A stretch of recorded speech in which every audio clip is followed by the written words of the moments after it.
Hello everyone, welcome to Everest coaching point. So రీసెంట్గా all India live mock test 8 జరిగింది. అందులో ఉన్న general studies questions ఒక్కసారి చూసేద్దాం. So most of these questions కూడా పీవైక్యూసేనండి, ప్రీవియస్ ఇయర్ క్వశ్చన్స్ తీసుకోవడం జరిగింది.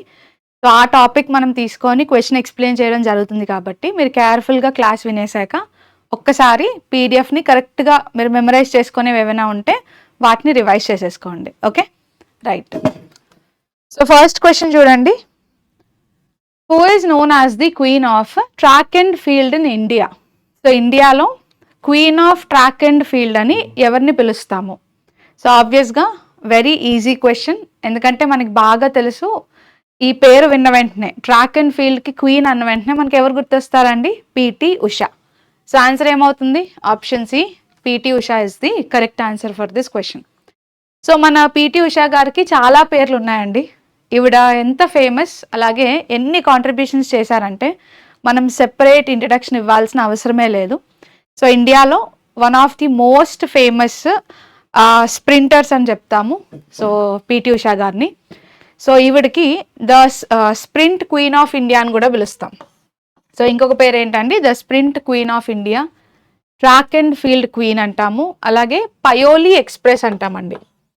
So she is also known as Payyoli express.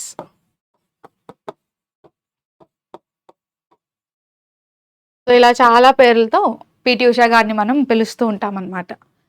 So ఈవిడ చేసిన ఫస్ట్ మేజర్ కాంట్రిబ్యూషన్ ఏంటంటే మన ఇండియా నుంచి ఒలింపిక్స్ ఫైనల్కి రీచ్ అయిన మొట్టమొదటి భారతీయ మహిళ. సో మనకి ఒలింపిక్స్ జరుగుతూ ఉన్నాయి. సో ఈ ఒలింపిక్స్లో అప్పటి వరకు కూడా ఇండియా ఫైనల్స్కి వెళ్ళింది, కానీ ఇండియా నుంచి ఒక మహిళ ఫైనల్స్కి వెళ్ళలేదు.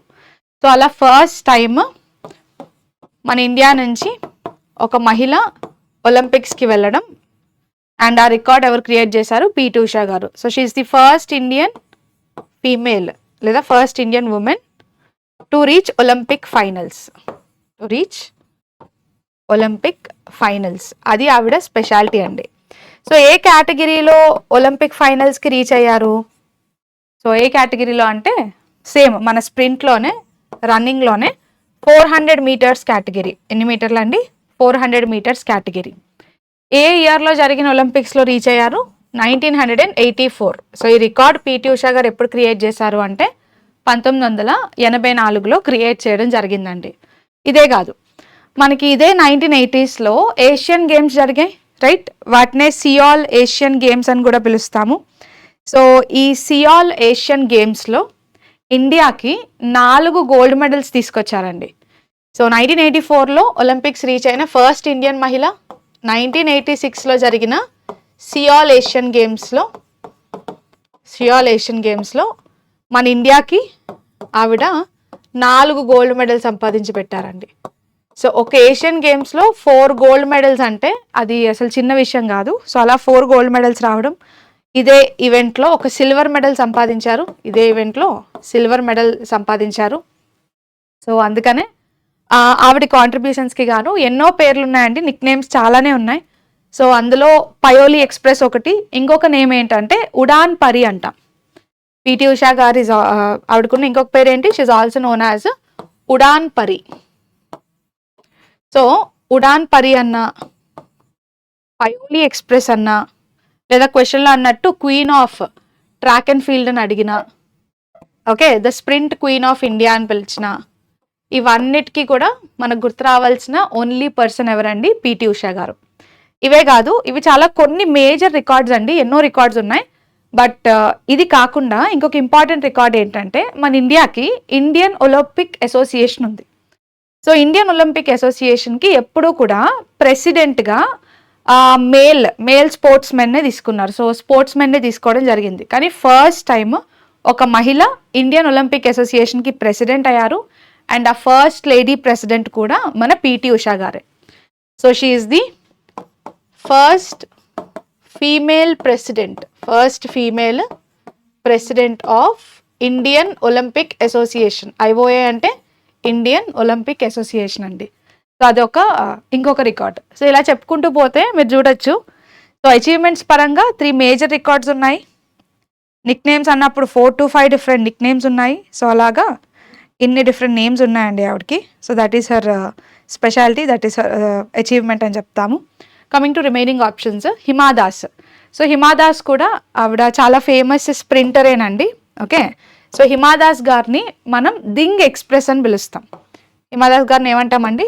దింగ్ ఎక్స్ప్రెస్ అని పిలుస్తాం. Okay, she is also known as Dhing express. Next Dutee Chand. So Dutee Chand కూడా మన ఇండియాకి famous sprinter, and Dutee Chand is also known as nano.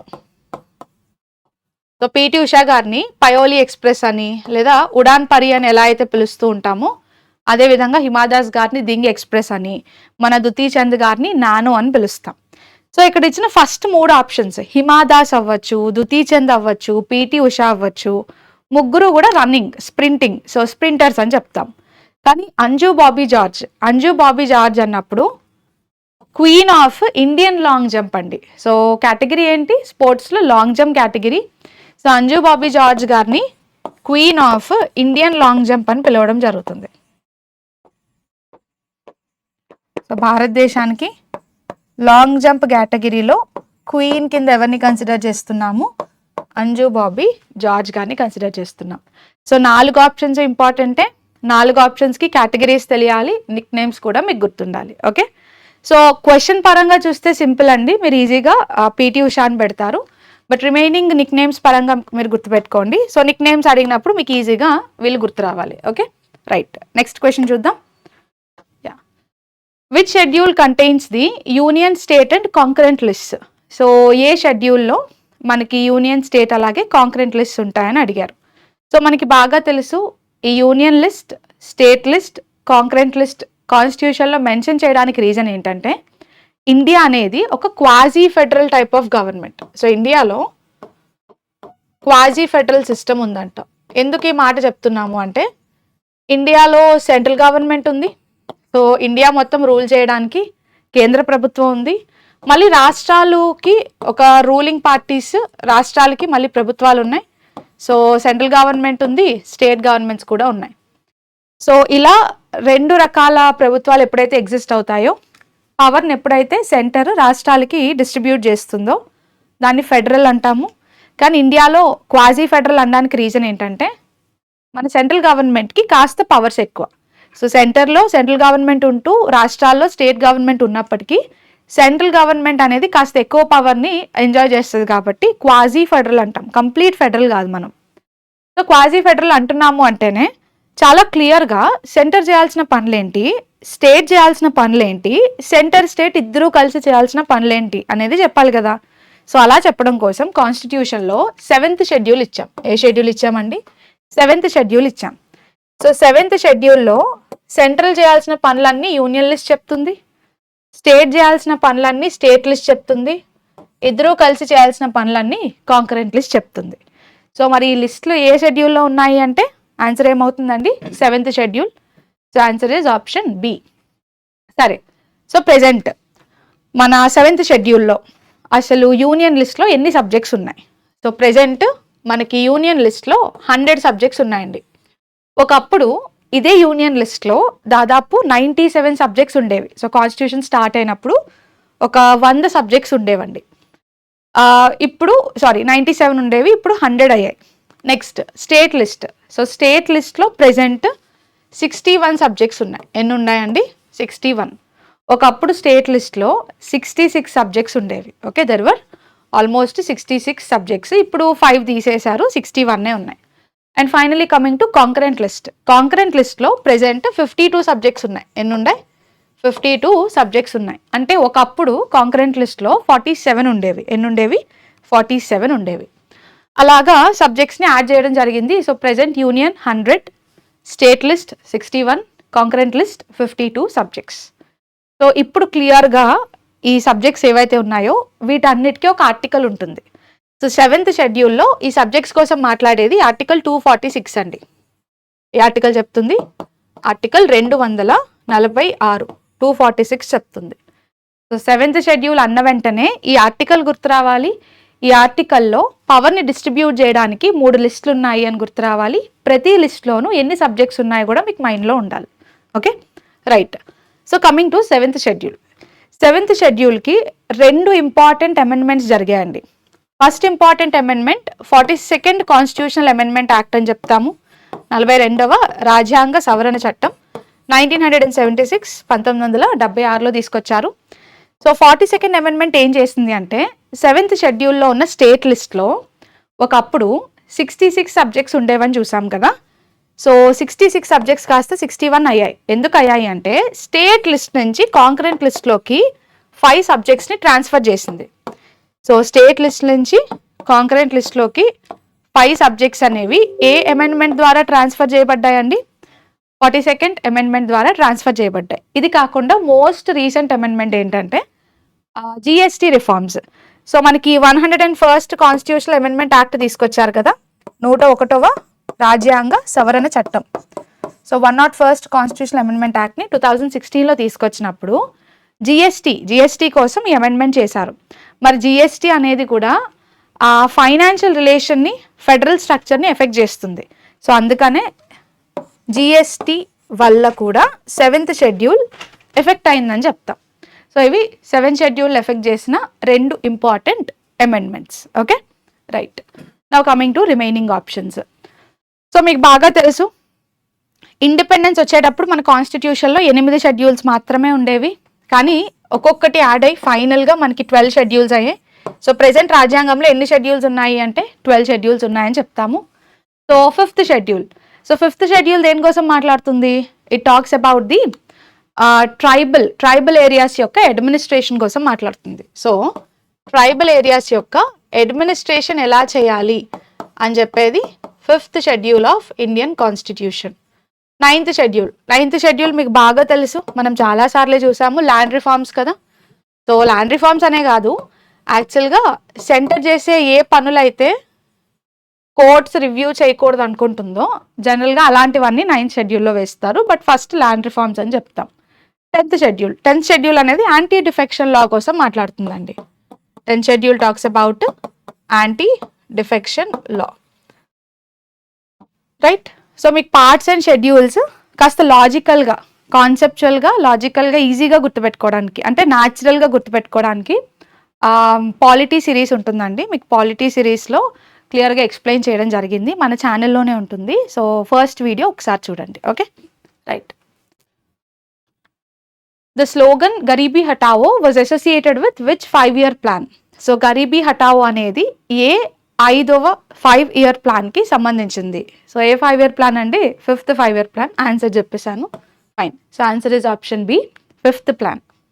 So మనకి ఇండియాలో 5th 5-year ప్లాన్కు ఉన్న స్పెషాలిటీ ఏంటంటే ఇందిరాగాంధీ గారు ఆవిడ ఎలక్షన్స్ యొక్క క్యాంపెయిన్ చేస్తున్నప్పుడు చాలా ఫేమస్గా ఈ గరీబీ హటావో అనే స్లోగన్ని ఫామ్ చేశారు. సో ఆవిడ ఈ స్లోగన్ని ఫామ్ చేయడానికి మేజర్ రీజన్ ఏంటంటే ఇండియాలో పావర్టీని నిర్మూలిస్తాను అని ఒక క్యాంపెయిన్ చేయాలి. సో పావర్టీని నిర్మూలించడం కోసం ఆవిడ చేసిన క్యాంపెయిన్ ఏదైతే ఉందో ఆ క్యాంపెయిన్లో భాగంగా ఈ గరీబీ హటావోని ఫ్రేమ్ చేశారు. సో ఆవిడ చేసిన ఎలక్షన్ క్యాంపెయిన్లో వచ్చింది కాన్సెప్ట్. అలాగా దాని తర్వాత వచ్చిన 5-year ప్లాన్ ఏదైతే ఉందో అది 5th 5-year ప్లాన్ అనమాట. సో అందుకని వెంటనే ఏం చేశారు, 5th ప్లాన్లో ఈ కాన్సెప్ట్ని తీసుకొచ్చారు. సో బాగా అసోసియేట్ అయి ఉన్న ప్లాన్ ఏంటి? గరీబీ హటావోకి 5th ప్లాన్ అని చెప్తామండి. So 5th 5-year plan period 1974 నుంచి 1978 అండి. అంటే ఒరిజినల్గా ఫ్రేమ్ చేయడం 5 సంవత్సరాలకే ఫ్రేమ్ చేశారు. 1974 నుంచి 79 వరకు ఫ్రేమ్ చేశారు. బట్ యాక్చువల్గా మనం చూస్తే 1978లోనే 5th ప్లాన్ కంప్లీట్ అవ్వడానికి 1 year ముందే ఇందిరాగాంధీ గవర్నమెంట్ ప్లేస్లో మొరార్జీ దేశాయ్ గవర్నమెంట్ వచ్చింది. సో ఫస్ట్ టైం అన్నమాట ఒక non Congress person prime minister అవ్వడం. ఓకే, సో ఆయన ఎవరండి? మొరార్జీ దేశాయ్ గారు అని చెప్తాము. సో మొరార్జీ దేశాయ్ గారు ఎప్పుడైతే రూల్లోకి వచ్చారో, ఈయన రూల్లోకి వచ్చిన వెంటనే 5th ప్లాన్ని స్టాప్ చేయడం జరిగింది. 5th ప్లాన్ ఏం చేశారండి? ఎండ్ చేసేసారు, స్టాప్ చేసేసారు. ఎప్పుడైతే 5th ప్లాన్ని ఎండ్ చేశారో ఆ ప్లేస్లో రోలింగ్ ప్లాన్ తీసుకొచ్చారు. అందుకనే 1979 వరకు ఉండాల్సిన ప్లాన్ 1978లోనే ఆగిపోతుంది. 1978 నుంచి 1980 వరకు ఇండియాలో రోలింగ్ ప్లాన్ పీరియడ్ అంటాము. సో ఈ రోలింగ్ ప్లాన్ టైంలో చాలా ఇంపార్టెంట్ చేంజెస్ని తీసుకొచ్చారండి. అందులో one of the important change అన్నప్పుడు ఫస్ట్ వచ్చిన 44వ రాజ్యాంగ సవరణ చట్టం 44th అమెండ్మెంట్ అని చెప్తాం. సరే, రోలింగ్ ప్లాన్ 1978లో వచ్చింది, అందుకే 78 వరకు 5th ప్లాన్ ఉందని చూసాం. అసలు 5th ప్లాన్ యొక్క ఆబ్జెక్టివ్ ఏంటి? ఇనీషియల్గా ఇందిరాగాంధీ తీసుకొచ్చినప్పుడు 5th ప్లాన్ ఆబ్జెక్టివ్ ఏంటంటే రెండండి. ఒకటి, ఇండియాలోంచి పావర్టీ రిమూవ్ చేయాలి. అంటే పావర్టీ ఎలివియేషన్ అనొచ్చా? Yes. So poverty alleviation programmes మీద చాలా ఎక్కువ కాన్సన్ట్రేట్ చేశారు. సో పావర్టీ ఎలివియేషన్తో పాటు మన భారతదేశాన్ని సెల్ఫ్ రిలయంట్గా తయారు చేయాలి. ఎప్పుడూ ప్రొడక్షన్ కోసం వేరే దేశాల మీద డిపెండ్ అవ్వడం కాదు, మనం సెల్ఫ్గా ప్రొడ్యూస్ చేసుకునే కెపాసిటీని బిల్డ్ చేసుకోవాలి. So poverty alleviation and self Reliance అనేవి 5వ 5-year ప్లాన్ యొక్క ముఖ్యమైన ఆబ్జెక్టివ్స్ అన్నమాట. సో దీన్ని అచీవ్ చేయడం కోసమే రకరకాల ప్రోగ్రామ్స్ని తీసుకొచ్చారండి. అందులో ఒక ఇంపార్టెంట్ ప్రోగ్రామ్ అన్నప్పుడు 20 పాయింట్స్ ప్రోగ్రామ్ అంటాం. ఈ ప్లాన్లో ఇంపార్టెంట్ ప్రోగ్రామ్ ఏంటండి? 20 పాయింట్స్ ప్రోగ్రామ్. 20 పాయింట్స్ ప్రోగ్రామ్తో పాటు మినిమం నీడ్స్ ప్రోగ్రామ్, MNP అంటే మినిమం నీడ్స్ ప్రోగ్రామ్ తీసుకొచ్చారు. పావర్టీని రిమూవ్ చేయడానికి అనమాట ఇవన్నీ కూడా. ఈ రెండు కాకుండా మన ఇండియాలో NH నేషనల్ హైవే సిస్టమ్ ఉంది కదా, ఈ నేషనల్ హైవే సిస్టమ్ని కూడా 5th 5-year ప్లాన్లోనే తీసుకొచ్చారు. So India's national highway system was introduced in the 5th 5-year plan period. అన్ని స్పెషాలిటీస్ ఉన్నాయండి. మరి ఇన్ని స్పెషాలిటీస్ ఉన్నప్పుడు దాని మధ్యలో ఆపేసినా సరే 5th 5-year ప్లాన్ యొక్క స్పెషాలిటీ ఏంటంటే it was a successful plan అండి. సక్సెస్ఫుల్ అని ఎందుకు చెప్తున్నామంటే మనం టార్గెట్ ఎంత పెట్టుకున్నాము 5th ప్లాన్కి? టార్గెట్ ఏమో 4.4% పెట్టుకున్నాం. ఎంతండి? 4.4% టార్గెట్. కానీ మనం అచీవ్ చేసింది 4.8%. ఎంత అచీవ్ చేశారు? 4.8% అచీవ్ చేశారు. సో ఆబ్వియస్గా మన అచీవ్మెంట్ టార్గెట్ కంటే ఎక్కువ ఉంది కాబట్టి 5th ప్లాన్ ఏమనొచ్చండి? Finally it is a successful 5-year plan. ఏ ప్రైమ్ మినిస్టర్ ఉన్నప్పుడు వచ్చిందండి? ఆబ్వియస్గా ఇందిరాగాంధీ గారు ప్రైమ్ మినిస్టర్గా ఉన్నప్పుడు తీసుకొచ్చిన ప్లాన్ అని చెప్తాం. So that is about this. ఒక్కసారి మరి రిమైనింగ్ ఆప్షన్స్ కూడా చూసేద్దాం. Okay, right. Coming to the 4th plan. So 4th plan period ఏంటండి? 1969లో మొదలైంది. ఓకే, సో 1969 నుంచి 1974 వరకు 4th 5-year plan period. 6th plan so 1980 నుండి 1985 వరకు 6th 5-year plan period. 7th 5-year plan 1985 నుండి 1990 వరకు 7th 5-year plan period. So yes, ఆప్షన్స్లో ఉన్నవన్నీ ఇంపార్టెంట్ ప్లాన్సే.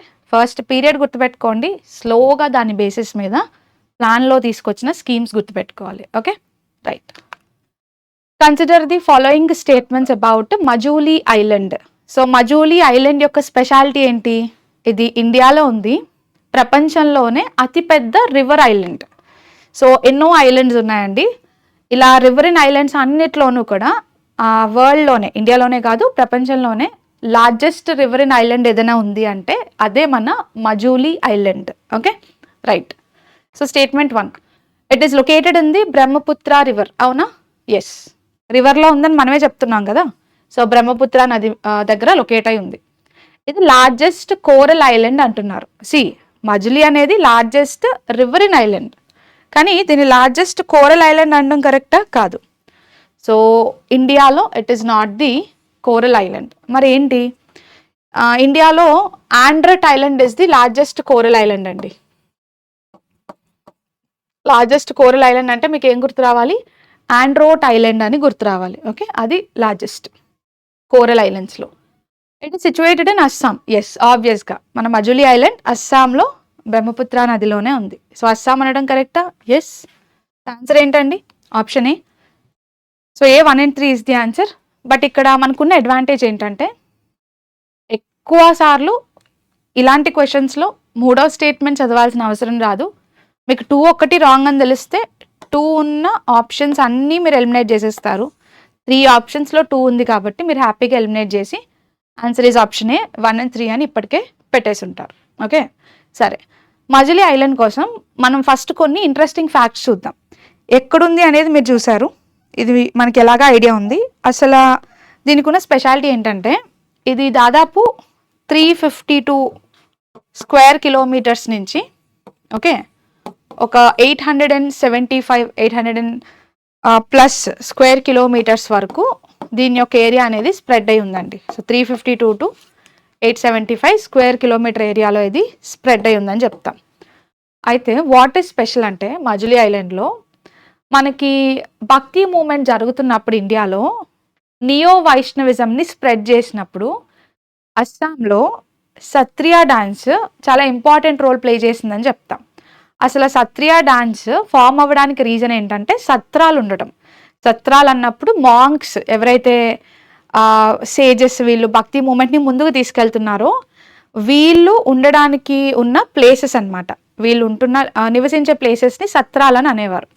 సో అలాగా ఆ సత్రాస్ ఏవైతే ఉన్నాయో అవి మనకి మజులీ ఐలాండ్లోనే ఉన్నాయండి.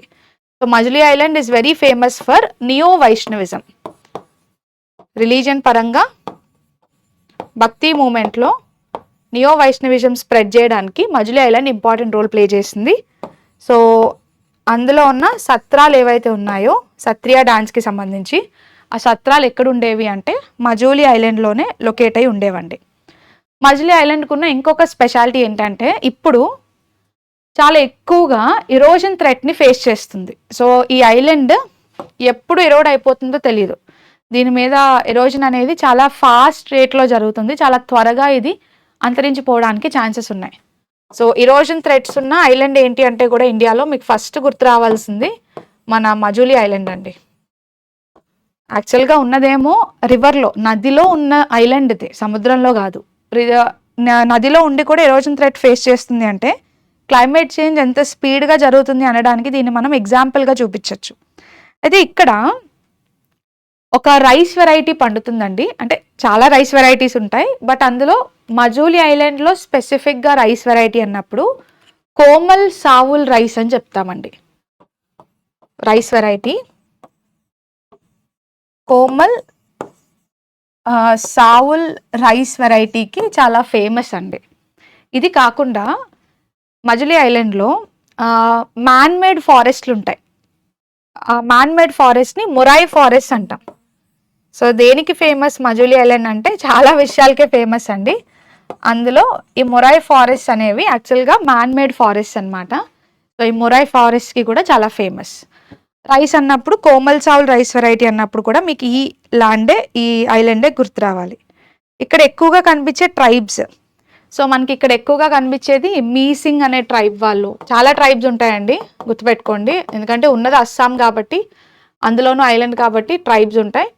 సో మీసింగ్ అనే ట్రైబ్స్, కచారి అనే ట్రైబ్స్కి, ఇలాంటి ట్రైబ్స్కి ఇది చాలా ఫేమస్ అని చెప్తాం. Okay, so that is special about this. చాలా ఇంట్రెస్టింగ్ ఫ్యాక్ట్స్ ఉంటాయండి కొన్ని ఐలాండ్స్కి. Okay, which festival is celebrated in Tamil Nadu as harvest festival?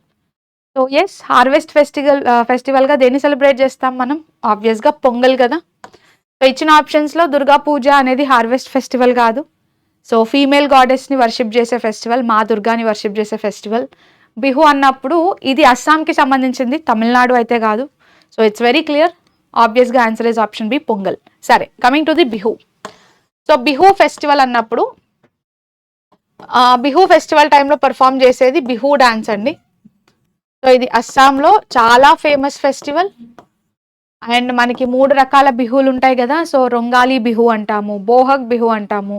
So ఇలాగా 3 ఫార్మ్స్ ఆఫ్ బిహూస్ ఉంటాయి. బట్ ఎస్, బిహు అన్న వెంటనే అస్సాం అని గుర్తు రావాలి.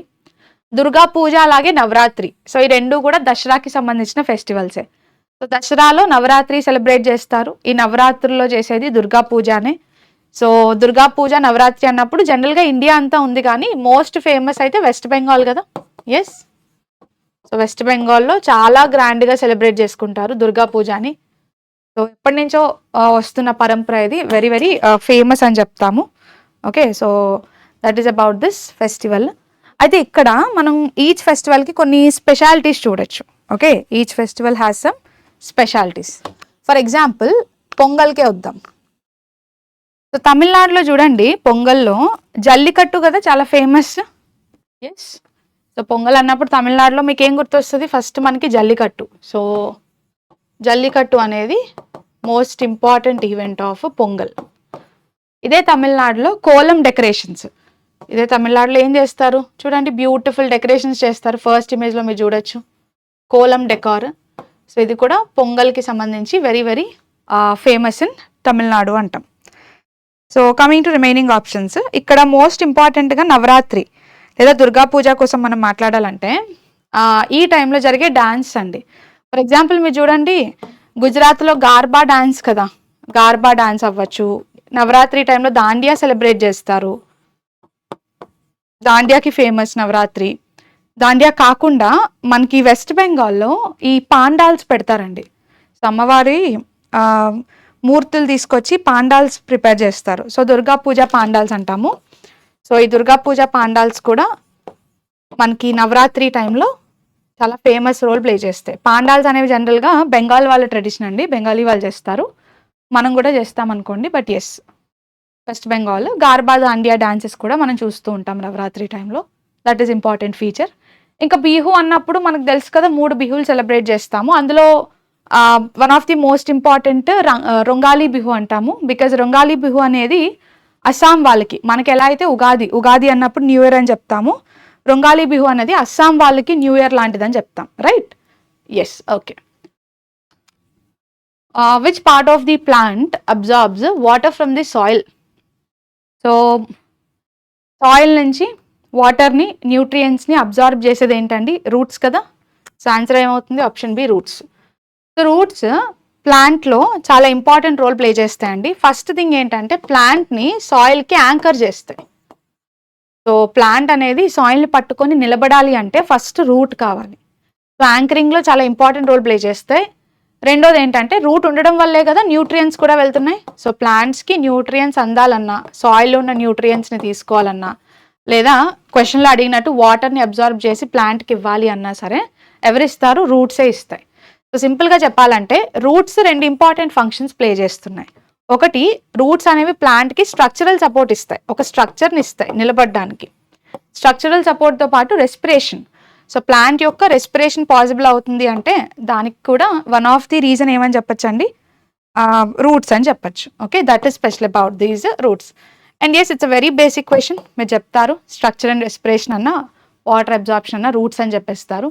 Right? So yes, roots absorb చేసుకొని సాయిల్ పార్టికల్స్లోంచి రూట్ హెయిర్స్ ద్వారా ప్లాంట్స్కి పంపిస్తాయి. స్టెమ్ కూడా ఆల్మోస్ట్ ఇదే పని చేస్తుందండి. స్టెమ్ పని ఏంటి ప్లాంట్స్లో? సో స్టెమ్ కూడా ఫస్ట్ ఒక స్ట్రక్చర్ని ఇస్తుంది, స్ట్రక్చర్తో పాటు అబ్జార్ప్షన్ చేసుకుంటుంది, న్యూట్రియంట్స్ని అవి ప్లాంట్ నుంచి అబ్జార్బ్ చేస్తూ ఉంటుంది. బట్ క్వశ్చన్లో 2 ఉన్నప్పుడు ఫస్ట్ మనం ఎప్పుడు ఏం తీసుకోవాలి? రూటే తీసుకోవాలి. లీఫ్, ప్లాంట్లో లీఫ్ చేసే మోస్ట్ ఇంపార్టెంట్ పని ఏంటి? Food preparation. ఫుడ్ ప్రిపరేషన్ అంటే ఫోటోసింథసిస్. సో లీఫ్ చేసే మోస్ట్ ఇంపార్టెంట్ పని ఫోటోసింథసిస్.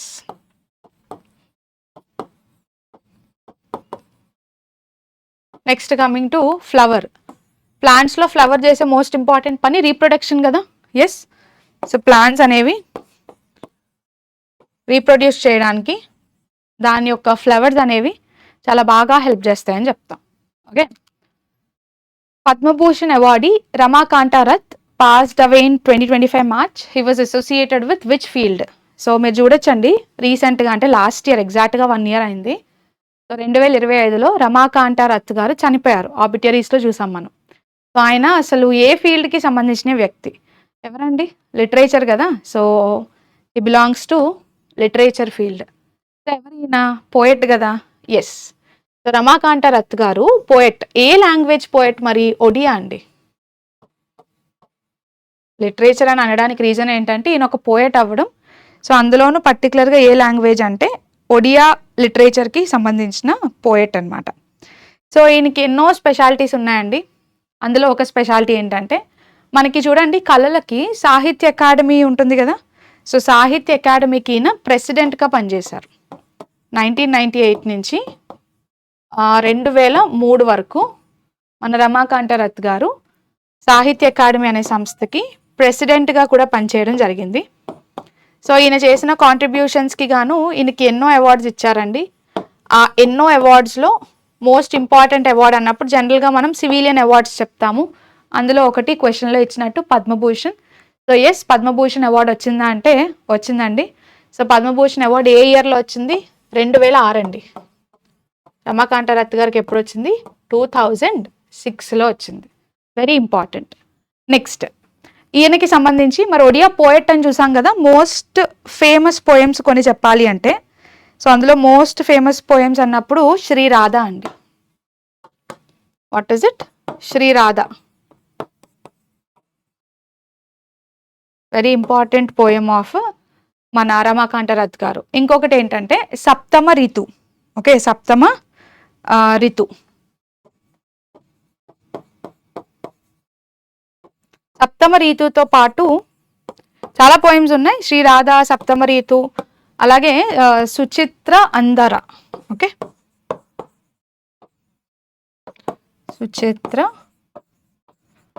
అందర, ఇవి కొన్ని ఫేమస్ రైటింగ్స్ లేదా Odia poems of Ramakanta Rath. So ఈ పర్సనాలిటీ మనకి న్యూస్లో ఉన్నారు కాబట్టి అట్లీస్ట్ కొన్ని పోయమ్స్ అయినా మీరు గుర్తుపెట్టుకోవాల్సి ఉంటుందండి. అవార్డు కూడా సడన్గా ఇచ్చి ఏ ఇయర్లో పద్మభూషణ్ వస్తుంది అని అడగడానికి చాలా ఎక్కువ ఛాన్సెస్ ఉంటాయి. ఓకే, బట్ ఎస్, ఫీల్డ్ అయితే basic, so literature field. Which article provides the right to constitutional remedies? So very simple question మీకు ఇది. So right to constitutional remedies సింపుల్గా చెప్పాలంటే, మీ ప్రాథమిక హక్కుల్ని ఎవరైనా ఉల్లంఘిస్తే మీరు ఏం చేయొచ్చు, దానికి సొల్యూషన్ ఏంటి? సో మన ఫండమెంటల్ రైట్స్ని వైలేట్ చేసినప్పుడు దానికి ఆన్సర్గా, దానికి సొల్యూషన్గా మనకి ప్రొటెక్ట్ చేసేది ఎవరి దగ్గరికి వెళ్ళొచ్చు? సో ఆబ్వియస్గా ఇంకా ఏ రైట్ని ఉల్లంఘించినా సరే మీరు ఒక హైరార్కీలో లోవర్ కోర్ట్స్కి వెళ్ళి అక్కడ కూడా న్యాయం జరగకపోతే డిస్ట్రిక్ట్ కోర్ట్, అక్కడ జరగకపోతే హైకోర్టు, అప్పుడు అక్కడ కూడా జరగకపోతే సుప్రీం కోర్ట్కి వెళ్తాం. కానీ ఒక్క ఫండమెంటల్ రైట్స్ విషయంలో మాత్రం ఎవరైనా వాటిని ఉల్లంఘిస్తే డైరెక్ట్గా ఎవరు ఇన్వాల్వ్ అవ్వచ్చు? సుప్రీం కోర్ట్ ఇన్వాల్వ్ అవ్వచ్చు. సో సుప్రీం కోర్ట్కి ఆ పవర్ ఇచ్చేది ఏ article? Article 32. So right to constitutional రెమెడీస్నే writ jurisdiction of supreme court అంటాం కదా, రైట్? ఏమంటామండి? సుప్రీం కోర్ట్ యొక్క వ్రిట్ జ్యూరిస్డిక్షన్ అంటాము. సో మనం డైరెక్ట్గా వెళ్ళేది ఆర్టికల్ 32 యూస్ చేసుకొని, సుప్రీంకోర్టు డైరెక్ట్గా ఇన్వాల్వ్ అయ్యేది కూడా ఆర్టికల్ 32 యూస్ చేసుకొని. సో ఫండమెంటల్ రైట్స్ని ప్రొటెక్ట్ చేసే ఆర్టికల్ కూడా ఒక fundamental right itself. Okay, article 226. Supreme court ఎలా అయితే వ్రిట్స్ని ఇంపోజ్ చేసి రైట్స్ అనేవి ఇంప్లిమెంట్ అయ్యేలా చేయొచ్చో, హైకోర్టు కూడా అదే పని చేయొచ్చు. ఇదే పని హైకోర్టు చేస్తే ఆర్టికల్ 226 అంటాం. So writ jurisdiction of high court, high courts writs issue చేయొచ్చు అని చెప్పే ఆర్టికల్ ఏంటండి? 226. Next article 30. సో ఆర్టికల్ 30 ఏం చెప్తుందంటే, మైనారిటీలు అనేవాళ్ళు ఎడ్యుకేషన్ ఇన్స్టిట్యూషన్స్ని ఎస్టాబ్లిష్ చేసి రన్ చేయొచ్చు అని చెప్తుంది. ఇక్కడ మైనారిటీస్ అన్నప్పుడు ఇద్దరు వస్తారండి. ఇద్దరు అంటే లాంగ్వేజ్ మైనారిటీస్ ఉంటారు, అంటే లింగ్విస్టిక్ మైనారిటీస్ అంటాము, రిలీజన్ పరంగా మైనారిటీలు ఉంటారు. సో రిలీజియస్ మైనారిటీస్ అయినా లింగ్విస్టిక్ మైనారిటీస్ అయినా వాళ్ళ కల్చర్ అండ్ హెరిటేజ్ని వాళ్ళు ప్రిజర్వ్ చేసుకోవడానికి ఎడ్యుకేషన్ ఇన్స్టిట్యూషన్స్ని ఎస్టాబ్లిష్ చేసి రన్ చేయొచ్చు అని చెప్పే ఆర్టికల్ ఏంటండి? ఆర్టికల్ 30 చెప్తుంది ఈ విషయాన్ని. సో అది ఆర్టికల్ 30కి ఉన్న స్పెషాలిటీ. ఆర్టికల్ 31 ఒకప్పుడు ఉండేది, ప్రెజెంట్ లేదు. సో ఒకప్పుడు article 31 spoke about right to property అండి. ఈ రైట్ టు ప్రాపర్టీ ఇప్పుడు ఎక్కడుంది? ప్రెజెంట్ 300A ఎక్కడుందండి? 300Aలో ఉంది. సో ఈ స్టోరీ మనకు తెలుసు, చాలాసార్లు చూసాం. సో యా, ఆప్షన్స్ అన్ని మీకు clear. Answer is option C, 32. Consider the statements about GST 2.0. So GST reforms తీసుకొచ్చాం కదా, దానికోసం స్టేట్మెంట్స్ ఇచ్చారు. GST 2.0 focuses on simplifying return filing procedure. కరెక్టా? ఎస్. మనకి GST ఎప్పటి నుంచో ఉంది. ఎప్పటి నుంచో అంటే లాస్ట్ 10 yearsలోనే వచ్చింది. So 101st constitutional amendment act తీసుకొచ్చి 2016లో ప్రభుత్వం ఏం చేసింది? GSTని ఇంప్లిమెంట్ చేస్తున్నామని చెప్పింది. ఒకప్పుడు అంటే GST రాకముందు ఎన్నో ఇండైరెక్ట్ ట్యాక్సెస్ ఉండేవండి. మనం ఏ వస్తువు కొన్నా, ఏ సర్వీస్ కొన్నా సరే ఇండైరెక్ట్ ట్యాక్సెస్ అనేవి కామన్, ఎందుకంటే ప్రభుత్వానికి ఆదాయం వచ్చేది వీటి నుంచి. కానీ ఇండైరెక్ట్ ట్యాక్సెస్ వేస్తున్నప్పుడు ఒక యూనిఫామ్ ట్యాక్స్ లేకపోవడం వల్ల రాష్ట్ర ప్రభుత్వాలు వాటికి నచ్చినని ట్యాక్సెస్ ఇంపోజ్ చేసేవి. దీనివల్ల ప్రైజ్లో చాలా వేరియేషన్ ఉండేది. ఒక్కొక్క రాష్ట్రంలో వస్తువు ఒక్కొక్క ప్రైజ్ ఉండేది. సో కొన్నిసార్లు స్టేట్ గవర్నమెంట్ దీన్ని మిస్యూజ్ చేసే అవకాశం ఉంటుంది. పేరేమో సెంటర్ది వినిపిస్తుంది, కానీ యూజ్ చేసుకునేదేమో state government, and final consumer మీద ప్రైజ్ అనే బర్డెన్ పడుతుంది. సో ఈ బర్డన్ని తగ్గించడం కోసం ఒక సింప్లిఫైడ్ సిస్టమ్, ఒక యూనిఫామ్ ట్యాక్స్ సిస్టమ్ ఉంటే బాగుంటుందని చెప్పి మొత్తం ఇండైరెక్ట్ ట్యాక్సెస్ కోసం జిఎస్టీని తీసుకొచ్చారు. సో జిఎస్టీని 101st అమెండ్మెంట్ యాక్ట్ ద్వారా తీసుకొచ్చారని చెప్తాము. ఈ గూడ్స్ అండ్ సర్వీసెస్ ట్యాక్స్ ఎప్పుడు ఇంప్లిమెంట్ చేయబడిందండి? July 1 కదా. సో July 1, 2017లో ఇంప్లిమెంట్ చేయబడింది. So goods and services tax అనేది ఒక ఇండైరెక్ట్ ట్యాక్స్ అండి. దీన్ని ఎప్పుడు వేస్తారు అంటే goods and services sale and purchase చేసినప్పుడు. ఇది ఏ టైప్ ఆఫ్ ట్యాక్స్ అంటే డెస్టినేషన్ బేస్డ్ ట్యాక్స్ అండి. సో సింపుల్గా చెప్పాలంటే ఎక్కడైతే కన్జంప్షన్ ఎక్కువ జరుగుతుందో, అంటే ఎక్కడైతే వస్తువుల్ని ఎక్కువగా పర్చేస్ చేస్తున్నారో, ఎక్కువ కొంటున్నారో, అలాంటి కన్జంప్షన్ చేసే ప్రాంతాలకే, అలాంటి కన్జంప్షన్ ఎక్కువ చేసే రాష్ట్రాలకే ఈ జిఎస్టీ యొక్క ఆదాయం ఎక్కువ వెళ్తుంది అనమాట.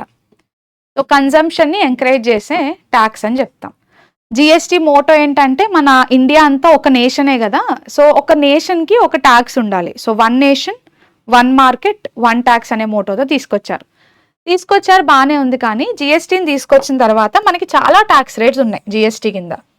సో ఉండేవి చాలా ట్యాక్స్ రేట్స్ అంటే 0% ఉంది, మళ్ళీ 0.25% ఉండేది, నెక్స్ట్ 3% ఇప్పటికీ ఉంది. గోల్డ్ సిల్వర్ మీద మీకు 3% పడుతుంది. సో 3% ఉండేది, 5%, మళ్ళీ 12% అని, 18% అని, 28% అని. చూడండి, మనం జస్ట్ కౌంట్ చేస్తేనే మనకు ఒక 7 డిఫరెంట్ ట్యాక్స్ రేట్స్ వచ్చాయి. మనం జిఎస్టీని తీసుకొచ్చింది ఎందుకు అంటే సింప్లిఫై చేయడానికి ఇండైరెక్ట్ ట్యాక్సెస్ని. ఒక యూనిఫామ్ సిస్టమ్ ఉండాలి కదా, సెంటర్కి కూడా కొంచెం వర్క్ ఈజీ అవుతుంది, కన్జ్యూమర్కి కూడా ఈజీ అవుతుందని తీసుకొచ్చాం. కానీ మళ్ళీ ఇన్ని రేట్లు పెట్టినప్పుడు ఏమవుతుందంటే ప్రతి రేట్కి సెపరేట్గా ఫైలింగ్ చేయాలి, అంతే కదా. ప్రతి రేట్కి సెపరేట్ ఫైలింగ్ మెయింటైన్ చేయాలి, సెపరేట్ అకౌంట్స్ మెయింటైన్ చేయాలి. మళ్ళీ ఈ మొత్తం ఫైలింగ్ కరెక్ట్గా ఉందా లేదా చెక్ చేయాలంటే ప్రభుత్వానికి బర్డెన్తో పాటు ఖర్చు కూడా పెట్టాలి. సో ప్రభుత్వం ఆలోచించింది, జిఎస్టీ సింప్లిఫికేషన్ కోసం తీసుకొచ్చాం కదా, మరి అలాంటప్పుడు ఈ ట్యాక్స్ రేట్స్ని కూడా ఇంకా తగ్గించేస్తే బాగుంటుంది కదా అని చెప్పి జిఎస్టీ 2.0 రిఫార్మ్స్ తీసుకొచ్చారు. సో జిఎస్టీ 2.0 రిఫార్మ్స్ని సెప్టెంబర్ 2025లో తీసుకొచ్చారండి. చూసాం మనం కరెంట్ అఫైర్స్లో లాస్ట్ ఇయరే, సెప్టెంబర్ 2025. సో మీకు జిఎస్టీలో ఎక్కడ డౌట్ ఉన్నా సరే, లైక్ బేసిక్ జిఎస్టీ యొక్క ఆరిజిన్ నుంచి కరెంట్ అఫైర్స్ వరకు మీకు ఒక వీడియో చేయడం జరిగిందండి. హార్డ్లీ 1 hour ఉంటుంది. సో మన యూట్యూబ్ ఛానల్లోనే ఒక్కసారి వీడియో చూడండి, మీకు చాలా క్లియర్గా జిఎస్టీ కోసం ఐడియా వస్తుంది. సో మీకు ఎక్స్ప్లెయిన్ చేయడం జరిగింది. అండ్ దానికి రిలేటెడ్గా టైర్ 2లో టైర్ 1లో కూడా చాలా క్వశ్చన్స్ వచ్చాయి. So make use of it.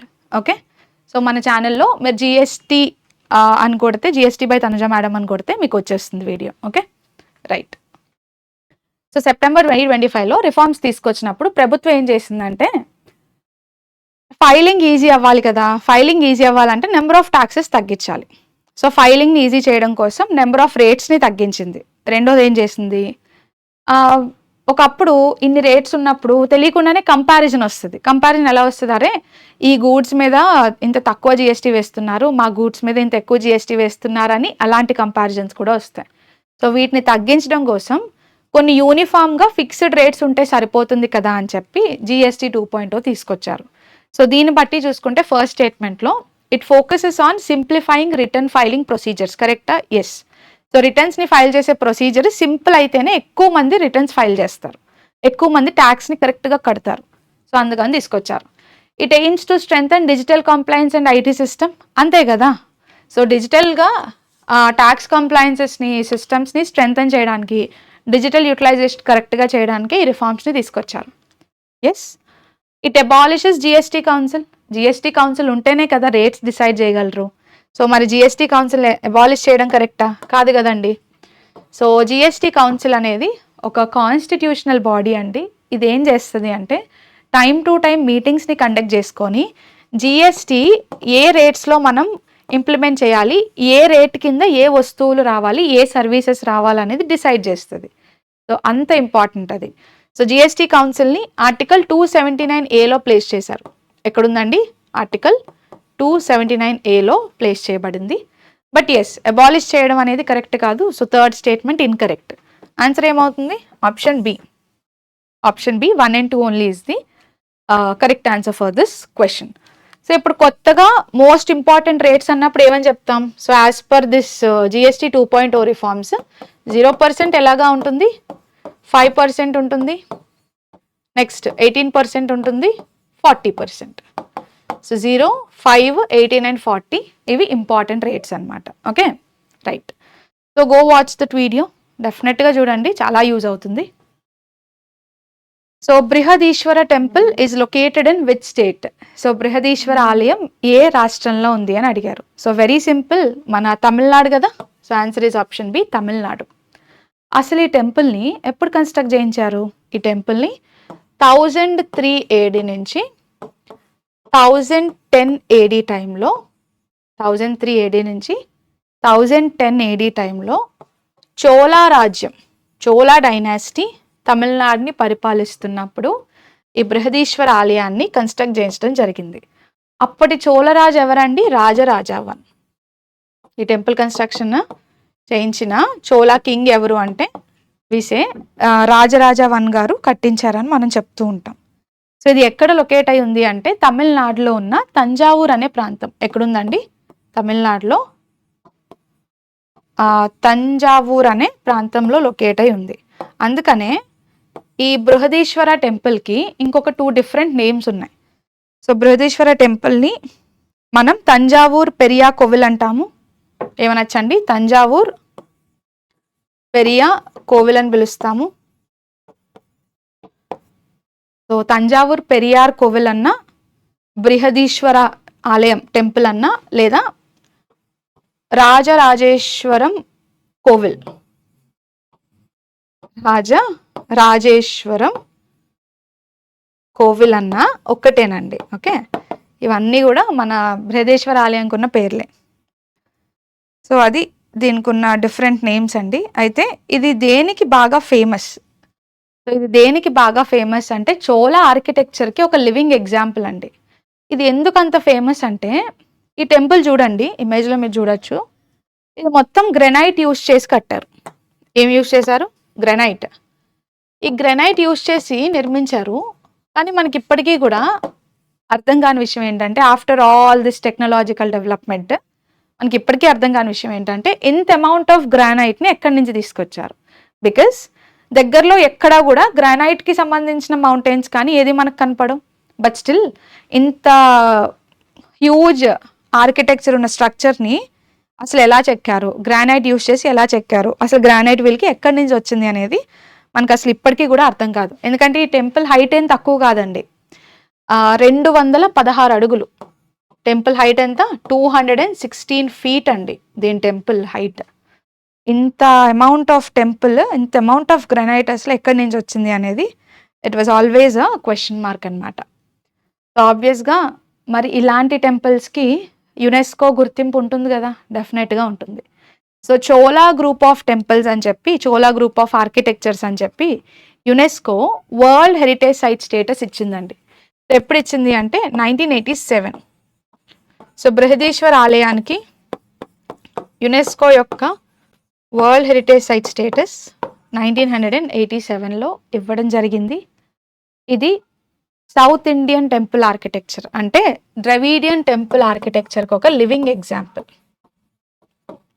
So ఏ రాజ్యం అంటే చోళులు, ఏ ఆర్కిటెక్చర్ అంటే ద్రవిడియన్, ఏ రాజు అంటే రాజరాజా 1, అండ్ దేంతో యూస్ చేసి కన్స్ట్రక్ట్ చేశారంటే గ్రెనైట్ యూస్ చేసి కన్స్ట్రక్ట్ చేశారని గుర్తు రావాలి. సో ద్రవిడియన్కి బెస్ట్ ఎగ్జాంపుల్ ఉన్న temple. Okay right. Which gas is also known as laughing gas? So ఆబ్వియస్గా మీరు చెప్పేస్తారు నైట్రస్ ఆక్సైడ్ కదా. సో నైట్రస్ ఆక్సైడ్ని లాఫింగ్ గ్యాస్ అని పిలవడం జరుగుతుందండి. సో దీన్ని లాఫింగ్ గ్యాస్ అని పిలవడానికి ఓన్లీ రీజన్ ఏంటంటే ఎప్పుడైతే ఈ గ్యాస్ని యూస్ చేస్తారో నైట్రస్ ఆక్సైడ్ వల్ల ఒక యుఫోరిక్ ఎఫెక్ట్, ఒక లైట్ మైండెడ్నెస్ మనకి క్రియేట్ అయిపోద్ది ఆటోమేటిక్గా. సో దాని యొక్క యుఫోరిక్ ప్రాపర్టీస్ వల్ల అది ఆబ్వియస్గా లాఫింగ్ని క్రియేట్ చేసే కెపాసిటీ ఉండడం వల్ల దాన్ని లైట్ మైండెడ్నెస్ అంటాం కదా.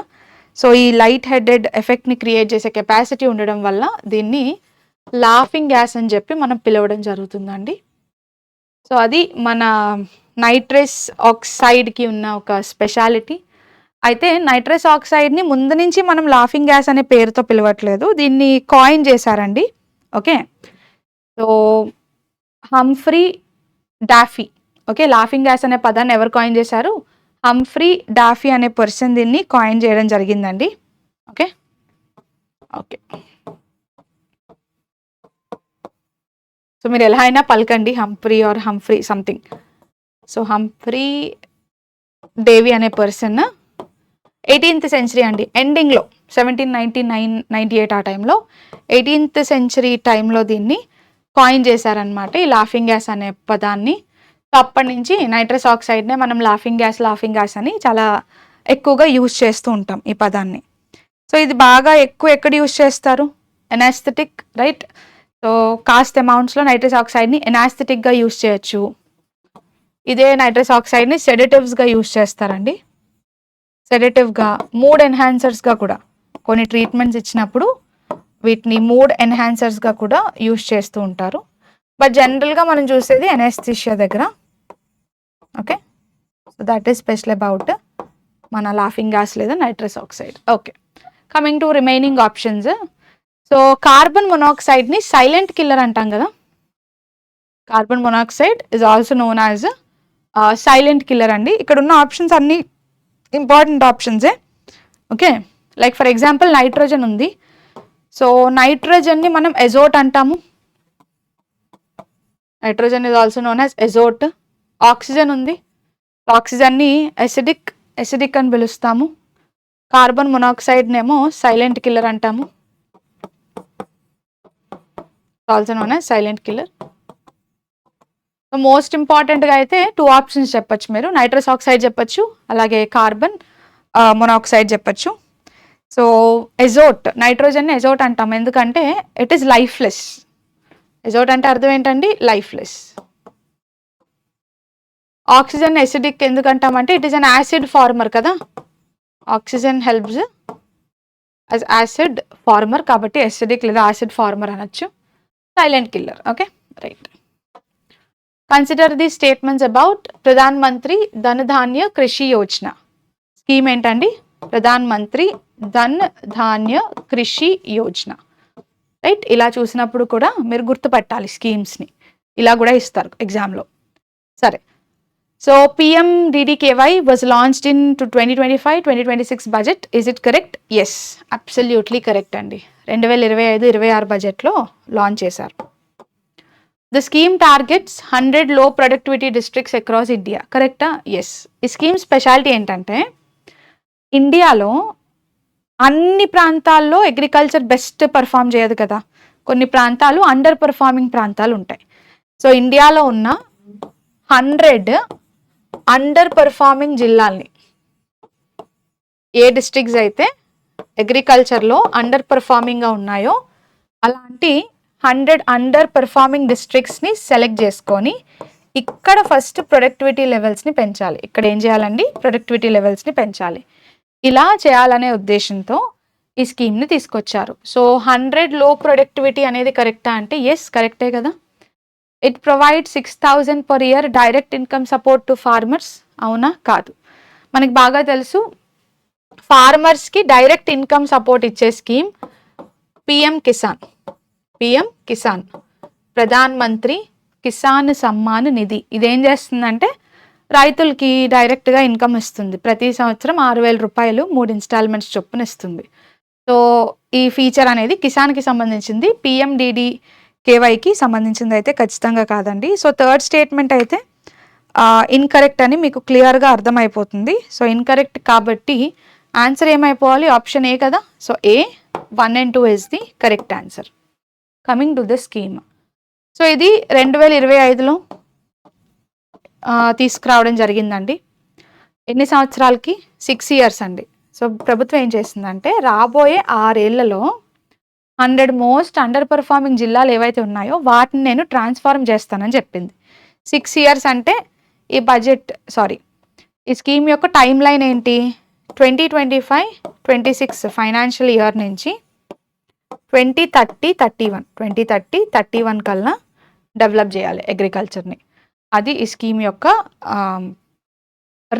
రేంజ్ ఆఫ్ టార్గెట్ అన్నమాట. సో ఈ స్కీమ్ని మనం అబ్జర్వ్ చేస్తే మినిస్ట్రీ ఇంపార్టెంట్ కదా. సో ఏ మినిస్ట్రీ కిందకి వస్తుంది? మినిస్ట్రీ ఆఫ్ అగ్రికల్చర్ అండి. Ministry of agriculture and farmers welfare కింద ఈ స్కీమ్ పనిచేస్తుంది. దీనికి ప్రభుత్వం ఎంత అలొకేషన్ చేసింది? బడ్జెట్లో తీసుకొచ్చారంటే అలొకేషన్ ఉంటుంది కంపల్సరీగా. సో సంవత్సరానికి 24,000 కోట్లు పర్ ఇయర్. ధనధాన్య కృషి యోజన అనే స్కీమ్కి 24,000 crore rupees, 24,000 crores of rupees allocate చేశారండి. సో 24,000 కోట్లు ఒక సంవత్సరానికి ఖర్చు పెట్టబోతున్నారు. ఇది అసలు ఎక్కడి నుంచి ఇన్స్పైర్ అయ్యి తీసుకున్నారు అంటే, మనకి ఆస్పిరేషనల్ డిస్ట్రిక్ట్స్ ప్రోగ్రామ్ అని ఒక ప్రోగ్రామ్ ఉందండి. దీనికి ముందు ఏడిపి, ఆస్పిరేషనల్ డిస్ట్రిక్ట్ ప్రోగ్రామ్. ఇది ఎవరిది అంటే మన నీతి ఆయోగ్ది అనమాట. దాని నుంచి ఇన్స్పైర్ అయ్యి ఈ స్కీమ్ ఫామ్ చేసింది గవర్నమెంట్. అది మన గవర్నమెంట్కి ఉన్న స్పెషాలిటీ. సరే, which layer of the atmosphere is responsible for weather and climate? So weather and climate ఎక్కడ ఉంటుందండి అట్మాస్ఫియర్లో? మన భూమికి బాగా దగ్గరగా ఉన్న లేయర్ ఏంటి? ట్రోపోస్పియర్. సో మరి వెదర్, క్లైమాటిక్ యాక్టివిటీ అంతా ఎక్కడ జరుగుద్ది? ట్రోపోస్పియర్లో. So answer is option C కదా. ఎస్. సో ట్రోపోస్పియర్కు ఉన్న స్పెషాలిటీ ఏంటంటే, ఇది మనకి అత్యంత దగ్గరగా ఉన్న లేయర్ కదా, ఎర్త్కి నియరెస్ట్ లేయర్ అంటాము. ఈ క్లౌడ్ ఫార్మేషన్స్ దగ్గర నుంచి మొత్తం క్లైమాటిక్ యాక్టివిటీ అంతా ఎక్కడ జరుగుద్ది? ట్రోపోస్పియర్లో జరుగుద్ది. రిమైనింగ్ స్ట్రాటోస్పియర్కు ఉన్న స్పెషాలిటీ ఏంటండి? ట్రోపోస్పియర్ తర్వాత నెక్స్ట్ ఉన్న లేయర్ కదా. సో ఓజోన్ లేయర్ ఎక్కడ ఉంటుంది? స్ట్రాటోస్పియర్లోనే ఉంటుంది. నెక్స్ట్ మనకి ఏరోప్లేన్స్ ఎక్కడ తిరుగుతాయి? స్ట్రాటోస్పియర్లోనే తిరుగుతాయి. ఎందుకంటే అక్కడ క్లైమాటిక్ యాక్టివిటీ ఎక్కువ ఉండదు కాబట్టి క్లియర్గా ఉంటుంది స్కై. మీసోస్పియర్ అన్నప్పుడు మిటియార్స్ బర్నింగ్ అండి. మన ఎర్త్ని ఒక విధంగా ప్రొటెక్ట్ చేస్తుంది. మిటియార్స్ బర్న్ చేసేది మీసోస్పియరే. ఎగ్జోస్పియర్ అన్నప్పుడు మన అట్మాస్ఫియర్ని అవుటర్ స్పేస్కి కనెక్ట్ చేసేది. అవుటర్ స్పేస్కి కనెక్ట్ అయి ఉన్న అట్మాస్ఫియరిక్ లేయర్ ఏంటండి? Outer space, exosphere. So atmosphere అంటే it's an envelope of gases అండి సరౌండింగ్ ఎర్త్. సో ఎర్త్ని సరౌండ్ చేసే ఒక లేయర్ అనమాట, గ్యాసెస్ యొక్క లేయర్. సో ఈ లేయర్ని మళ్ళీ డిఫరెంట్ లేయర్స్గా డివైడ్ చేస్తాము. ఫస్ట్ బీయింగ్ ట్రోపోస్పియర్, అర్త్కి చాలా దగ్గరగా ఉంటుంది. Cloud formation, weather activity, climatic activity జరుగుద్ది.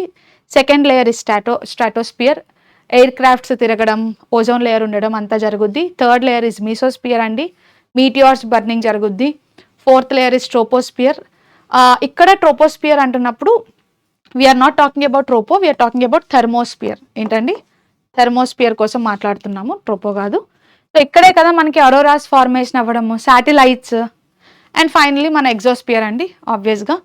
సో అవుటర్ స్పేస్కి కనెక్ట్ చేస్తుంది. సో ఇలా చూసుకుంటే it's an easy question. In which city was the first session of INC held? Indian national Congress యొక్క మొట్టమొదటి సెషన్ ఎక్కడ జరిగిందండి? బాంబే కదా. సో బాంబే సెషన్లో జరిగిందని చెప్తాం. So coming to Indian national Congress, మన ఫ్రీడమ్ మూమెంట్ని ఒక ఫార్మల్ ఇన్స్టిట్యూషనలైజ్డ్ వేలో ముందుకు తీసుకెళ్ళడానికి 1885లో ఇండియన్ నేషనల్ కాంగ్రెస్ ఫామ్ అయింది. అండ్ ఎస్, దీనికి ఫౌండర్ ఎవరు అంటే ఏవో హ్యూమ్ అని చెప్తాం. హూ ఇస్ ది ఫౌండర్ అండి? ఏవో Hume is the founder of Indian national Congress అని చెప్తాం. సో ఏవో హ్యూమ్ ఎస్టాబ్లిష్ చేసినప్పుడు కాంగ్రెస్ యొక్క మొట్టమొదటి సెషన్ని కండక్ట్ చేసుకున్నారు. సో ఫస్ట్ సెషన్ ఎప్పుడు జరిగింది అంటే 1885. ఈ ఫస్ట్ ఐఎన్సి సెషన్కి ప్రెసిడెంట్ ఉంటారు కదా. సో ప్రెసిడెంట్ ఉంటారు, ఉండాలి కూడా. సో ఎవరండి? WC Banerjee. So WC Banerjee గారు ప్రెసిడెంట్గా వ్యవహరిస్తూ బాంబేలో ఫస్ట్ ఐఎన్సి సెషన్ని కండక్ట్ చేసుకున్నారు అని మనం చెప్తాం. Okay, right. నా coming to the remaining options. ఇక్కడ రిమైనింగ్ ఆప్షన్స్ మీరు చూస్తే ఫస్ట్ ఆప్షన్ చూడండి, క్యాల్కతా. సో క్యాల్కతాలో ఐఎన్సి సెషన్స్ చాలానే ఉన్నాయి. అందులో మోస్ట్ ఫేమస్ 1920 అండి, మనకి నాన్ కోఆపరేషన్ మూమెంట్ ఫామ్ అయిన సెషన్ అనమాట ఇది. సో నాన్ కోఆపరేషన్ మూమెంట్ని లాలా లజపత్ రాయ్ గారు ప్రెసిడెంట్గా వ్యవహరిస్తూ 1920లో క్యాల్కతా సెషన్ని ఐఎన్సి కండక్ట్ చేసుకోవడం జరిగింది. మెడ్రాస్ సెషన్ అన్నప్పుడు most famous is 1887 Madras session. So 1887లో మెడ్రాస్ సెషన్ యొక్క స్పెషాలిటీ ఏంటంటే, మొట్టమొదటి ముస్లిం ప్రెసిడెంట్, ఐఎన్సికి ఫస్ట్ ముస్లిం ప్రెసిడెంట్ ఏ సెషన్లో ఉన్నారు? మెడ్రాస్ సెషన్లో ఉన్నారని చెప్తాం. సో ఐఎన్సీ యొక్క మొట్టమొదటి ముస్లిం ప్రెసిడెంట్ ఎవరండి? బద్రుద్దీన్ త్యాబ్జీ కదా. సో బద్రుద్దీన్ త్యాబ్జీ గారిని ప్రెసిడెంట్గా చేస్తూ 1887లో మన ఐఎన్సీ మెడ్రాస్ సెషన్ని కండక్ట్ చేసుకోవడం జరిగింది. ఫైనల్గా ఢిల్లీ సెషన్ అన్నప్పుడు 1918 1918 సెషన్. అండ్ ప్రెసిడెంట్ ఎవరు? మదన్ మోహన్ మాలవ్య. ప్రెసిడెంట్ ఎవరండి? మదన్ మోహన్ మాలవ్య గారని చెప్తాము. బట్ ఇది అంత ఇంపార్టెంట్ కాదు. బట్ కాల్కతా, మెడ్రాస్, బాంబే సెషన్స్ మాత్రం చాలా ఇంపార్టెంట్. ఓకే, బాంబే స్పెషాలిటీ ఏంటంటే first ever INC session. Madras speciality ఏంటంటే ఒక ముస్లిం ఐఎన్సీ ప్రెసిడెంట్గా చేస్తూ జరిగిన ఫస్ట్ సెషన్. కాల్కతా అన్నప్పుడు non cooperation movement. Okay, so those are the specialities. Which of the following is a wind instrument? So it's a very easy question అండి. మీకు మనకి రకరకాల ఇన్స్ట్రుమెంట్స్ ఉంటాయి. ఇన్స్ట్రుమెంట్స్ని పర్కషన్ ఇన్స్ట్రుమెంట్స్ అని, స్ట్రింగ్ ఇన్స్ట్రుమెంట్స్ అండి, విండ్ ఇన్స్ట్రుమెంట్స్ అని డివైడ్ చేస్తాం. ఇప్పుడు సారంగి ఉంది. సో ఇమేజ్లో మీరు చూడొచ్చు. ఇమేజ్లో మీరు చూసినట్టయితే ఇది కదా sarangi. So sarangi is this beautiful string ఇన్స్ట్రుమెంటే కదా. ఎస్, అది స్ట్రింగ్ ఇన్స్ట్రుమెంట్ అంటాం. నెక్స్ట్ వీణా మీకు ఎలాగా తెలుసు స్ట్రింగ్ ఇన్స్ట్రుమెంట్ అని. తబ్లా మీకు తెలుసు కదా percussion instrument. So wind instrument అన్నప్పుడు ఓన్లీ ఆన్సర్ ఏంటంటే షెహనాయి ఏంటండి? ఆబ్వియస్గా it is a wind instrument అని చెప్తాం. సో కమింగ్ టు తబ్లాని ఏమనాలి? పర్కషన్ ఇన్స్ట్రుమెంట్ అంటే అర్థం ఏ ఇన్స్ట్రుమెంట్స్ అయితే వాటిని ఫిజికల్గా మీరు బీట్ చేసినప్పుడు, హిట్ చేసినప్పుడు ఒక మ్యూజికల్ సౌండ్ని ప్రొడ్యూస్ చేస్తాయో వాటిని పర్కషన్ ఇన్స్ట్రుమెంట్స్ అంటాము. స్ట్రింగ్స్ని మనం మూవ్ చేసినప్పుడు సౌండ్ వస్తే వాటిని స్ట్రింగ్ ఇన్స్ట్రుమెంట్ అంటాము. బీయింగ్ సారంగి, వీణ, ఇవన్నీ స్ట్రింగ్ ఇన్స్ట్రుమెంట్స్. విండ్ అడిగారు కాబట్టి answer would be shehnai. Okay, which of the following is a scalar quantity? So ఇది కూడా మీకు చాలా easy question. So scalar quantity అన్నప్పుడు ఓన్లీ సైజ్ ఉంటుంది. సో ఫిజిక్స్లో ఏ టైప్ ఆఫ్ క్వాంటిటీస్కి అయితే కేవలం సైజ్ ఉంటుందో, డైరెక్షన్ ఉండకూడదు, దెర్ ఇస్ నో డైరెక్షన్, అలాంటి క్వాంటిటీస్ని ఏమంటామండి? స్కేలార్ క్వాంటిటీస్ అంటాం. సో మీరు ఆప్షన్స్ చూస్తే ఫోర్స్ అన్నప్పుడు మాస్ ఇంటూ యాక్సిలరేషన్. సో ఆబ్వియస్గా force is a vector quantity. ఎందుకు అంటే ఫోర్స్కి మనకి ఒక వాల్యూ ఉంటుంది, డైరెక్షన్ ఉంటుంది. సో సైజ్ ఉంది, డైరెక్షన్ ఉంటుంది, some kind of value, numerical value ఉంటుంది, సైజ్ ఉంటుంది. So vector quantity. యాక్సెలరేషన్ అంటేనే వెక్టార్ క్వాంటిటీ కదా, అది కూడా ఒక వెక్టార్ క్వాంటిటీకి ఎగ్జాంపుల్. వెలాసిటీ కూడా ఒక వెక్టార్ క్వాంటిటీ.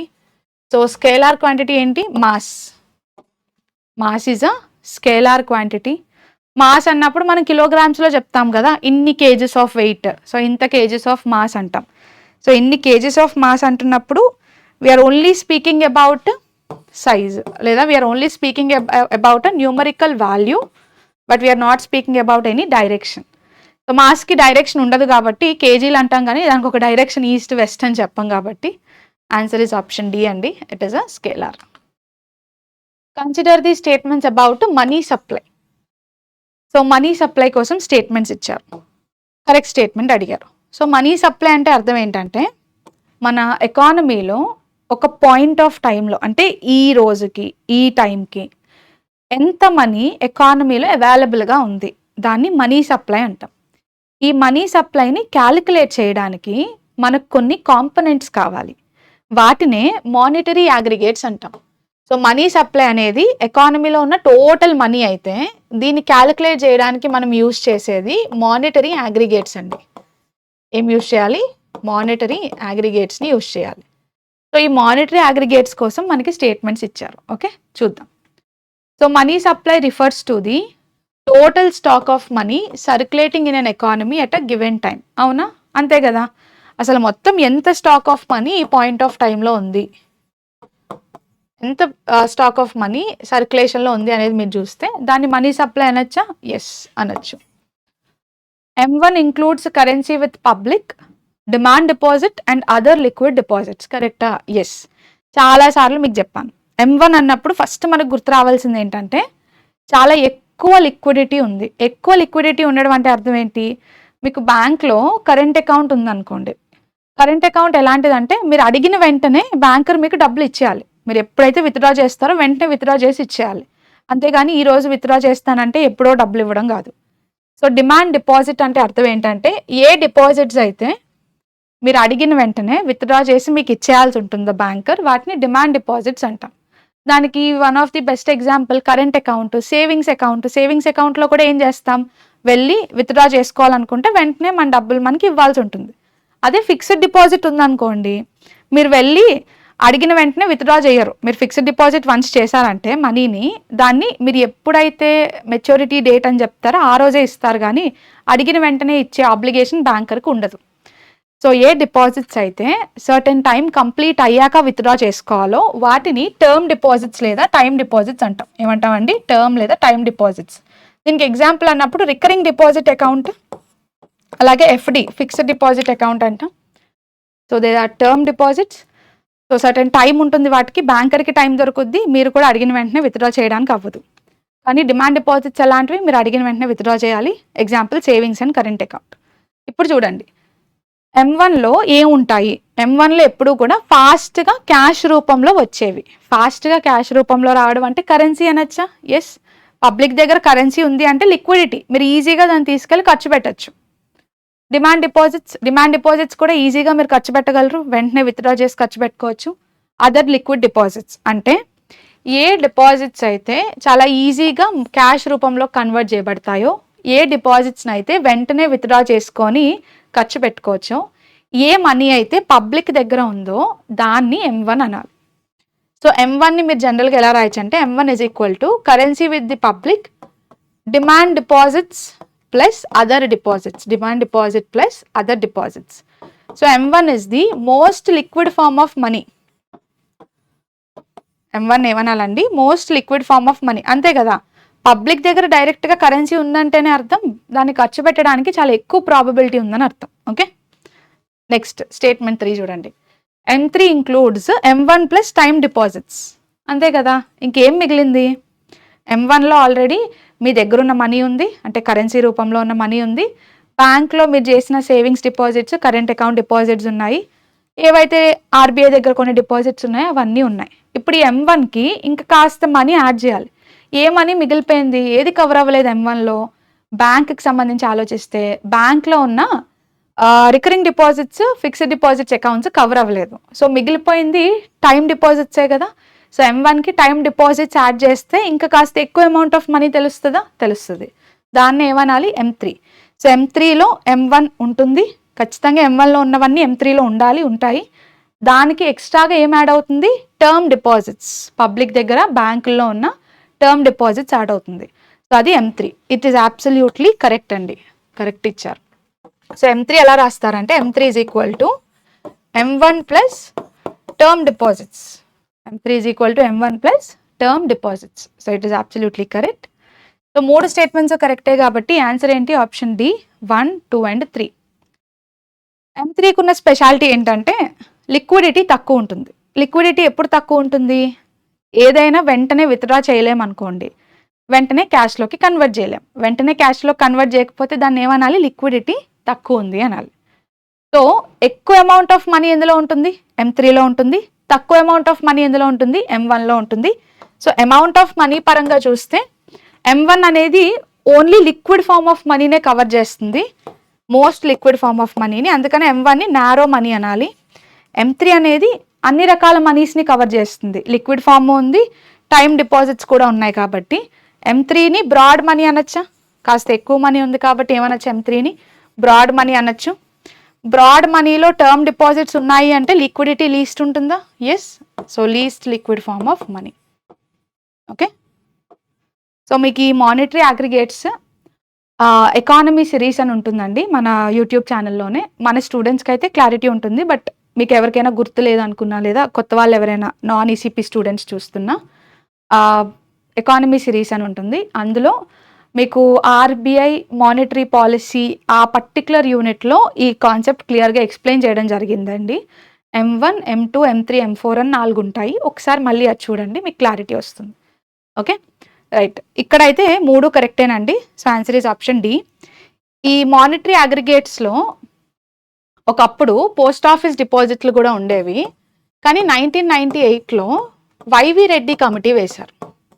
1998లో ఏం చేశారండి, వైవి రెడ్డి కమిటీని వేశారు. ఈ వైవి రెడ్డి కమిటీ ప్రకారంగా ఏం చేశారంటే పోస్ట్ ఆఫీస్ డిపాజిట్స్ని తీసేశారు. మనకు చూడండి, మన పేరెంట్స్కి ఒకప్పుడు పోస్ట్ ఆఫీసులో కూడా అకౌంట్స్ ఉండేవి, డిపాజిట్స్ ఉండేవి. ఈ పోస్ట్ ఆఫీస్ అనేది ఇప్పుడు రిలవెంట్ కాదు కదా అని చెప్పి పోస్ట్ ఆఫీస్ని ఎక్స్క్లూడ్ చేసేసి ఓన్లీ బ్యాంక్ డిపాజిట్స్ని మాత్రమే మానిటరీ అగ్రిగేట్స్లో తీసుకోమని చెప్పిన కమిటీ ఏంటి అంటే monetary aggregates YV Reddy committee. So money supply, total money అయితే ఈ మనీ సప్లైని మెజర్ చేయడం కోసం 4 కాంపనెంట్స్ యూస్ చేస్తాం. వాటిని ఏమంటున్నాం, మానిటరీ అగ్రిగేట్స్ అంటున్నాం. ఆ 4టినే M1, M2, M3, M4 అంటామండి. M1, M2, M3, M4. Number పెరుగుతున్న కొద్దీ అమౌంట్ ఆఫ్ మనీ పెరగాలి, నెంబర్ పెరుగుతున్న కొద్దీ అమౌంట్ ఆఫ్ మనీ పెరుగుద్ది. M1లో only liquid form of deposits ఉంటాయి. M3, M4కి వచ్చేసరికి అన్ని రకాల డిపాజిట్లు యాడ్ అయిపోతాయి. అండ్ వైవి రెడ్డి కమిటీ వేశాక ఆయన ఏం చెప్పాడంటే న్యూ మానిటరీ అగ్రిగేట్స్ ఇచ్చాడు. సో న్యూ మానిటరీ అగ్రిగేట్స్లో ఏది తీసేయాలన్నాడంటే పోస్ట్ ఆఫీస్. మీకు కావాల్సింది బ్యాంకుకి సంబంధించి కదా, పోస్ట్ ఆఫీస్ అనేది ఇప్పుడు అంత రిలవెంట్ కాదు. పోస్ట్ ఆఫీస్ డిపాజిట్స్ని తీసేసి ఓన్లీ బ్యాంక్ డిపాజిట్స్నే కన్సిడర్ చేద్దామని వైవి రెడ్డి కమిటీ 1998లో చెప్పాడు. సో దాన్నే న్యూ మానిటరీ అగ్రిగేట్ అంటాం. Okay, Balban ruled the Delhi sultanate during which century? So slave dynasty లేదా మామ్లుక్ డైనాసిటీ ఢిల్లీ సుల్తాన్స్ యొక్క మొట్టమొదటి డైనాసిటీ అండి.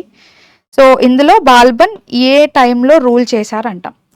సో బాల్బన్ యొక్క రూలింగ్ పీరియడ్ మీరు చూస్తే దాదాపు 21 years రూల్ చేస్తాడండి.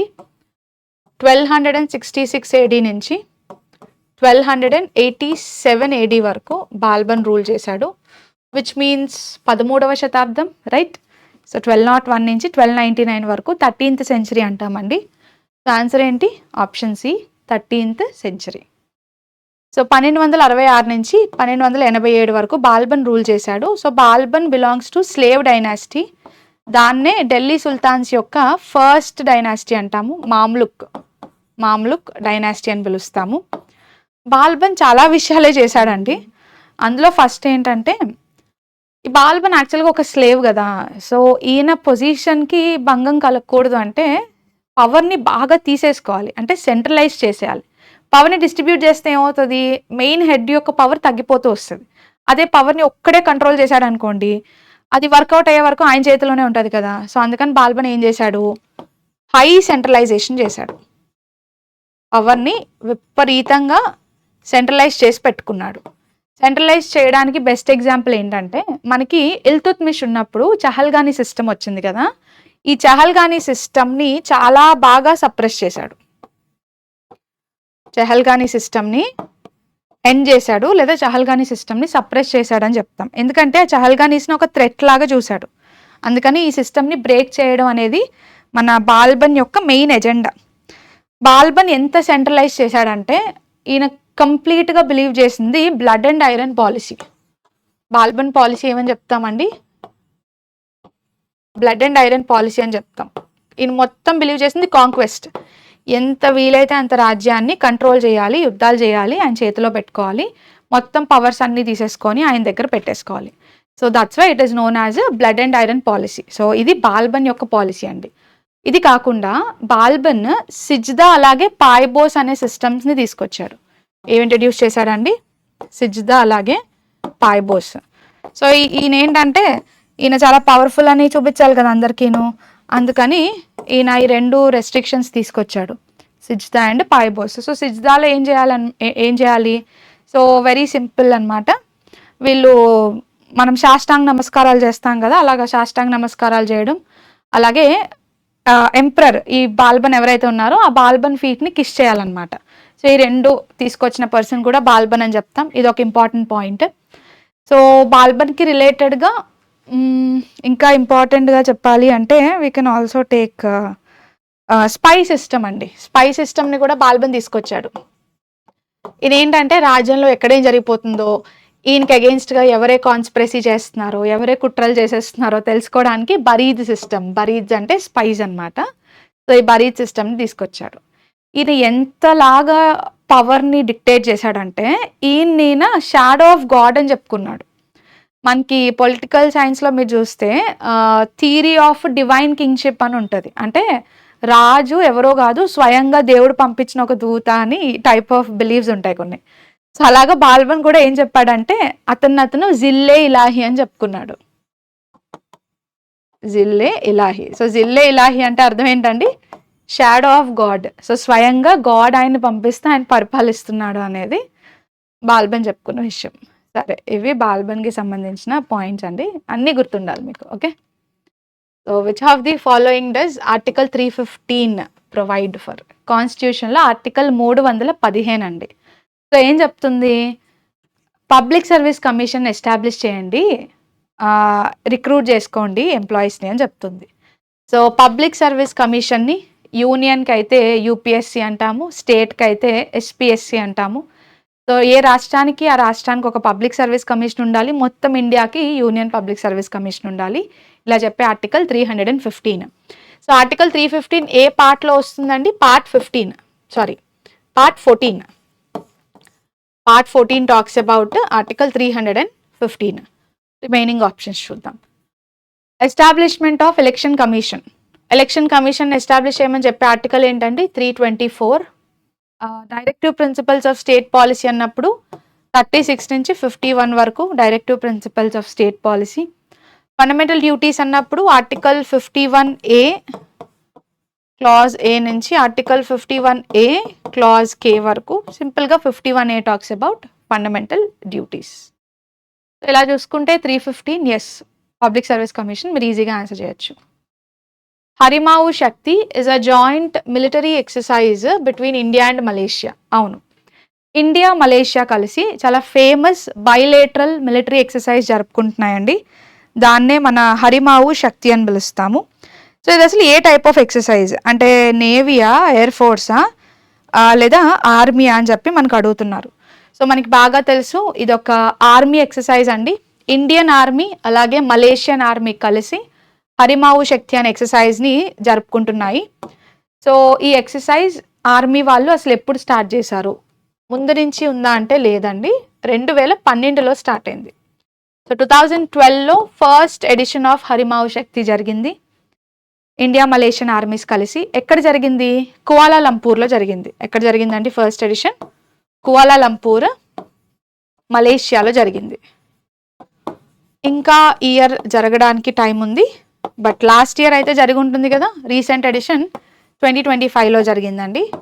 25లో ఎక్కడ జరిగింది? మన ఇండియాలోనే జరిగింది. ఓకే, ఇండియాలో మన రాజస్థాన్ అనే రాష్ట్రంలో జరిగింది. సరే, మరి ఆర్మీ అయితే ఇండియా మలేషియా కలిసి హరిమావు శక్తి అంటున్నాము. మరి నేవల్ ఎక్సర్సైజెస్ ఉన్నాయా ఇద్దరు కలిసి చేసుకునేవి? ఎస్. సో నేవల్ ఎక్సర్సైజ్ ఏంటంటే సముద్ర లక్ష్మణ్.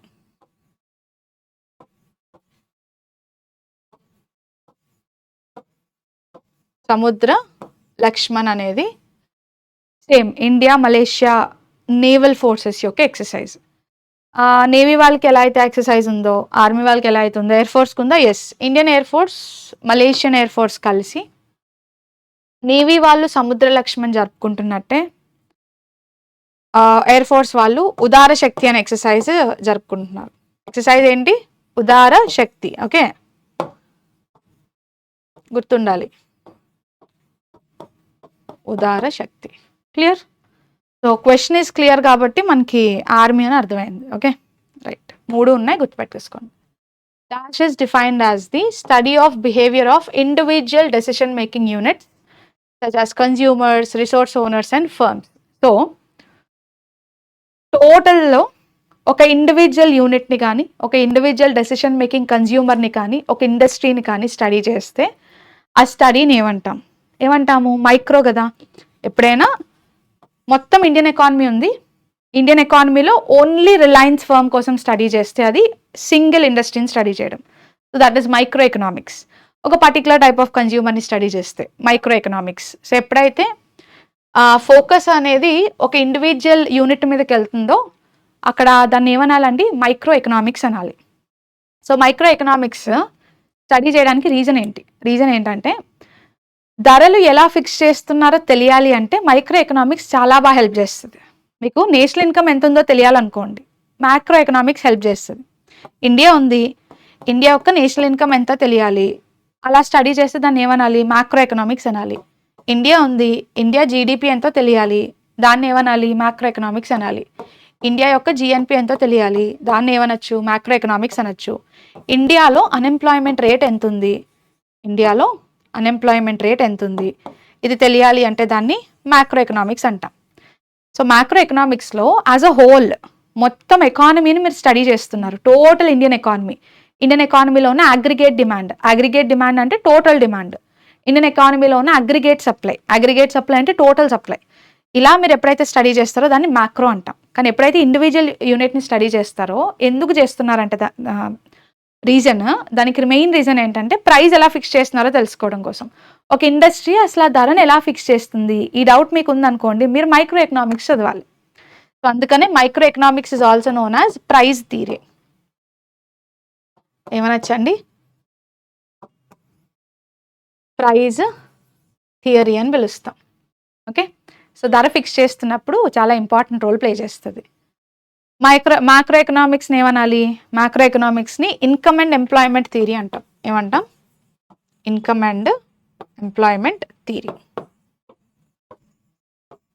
అసలు మన ఎకనామిక్స్ని ఇలా 2 క్లాసెస్లోకి డివైడ్ చేసింది రాగ్నార్ ఫ్రిష్ అండి.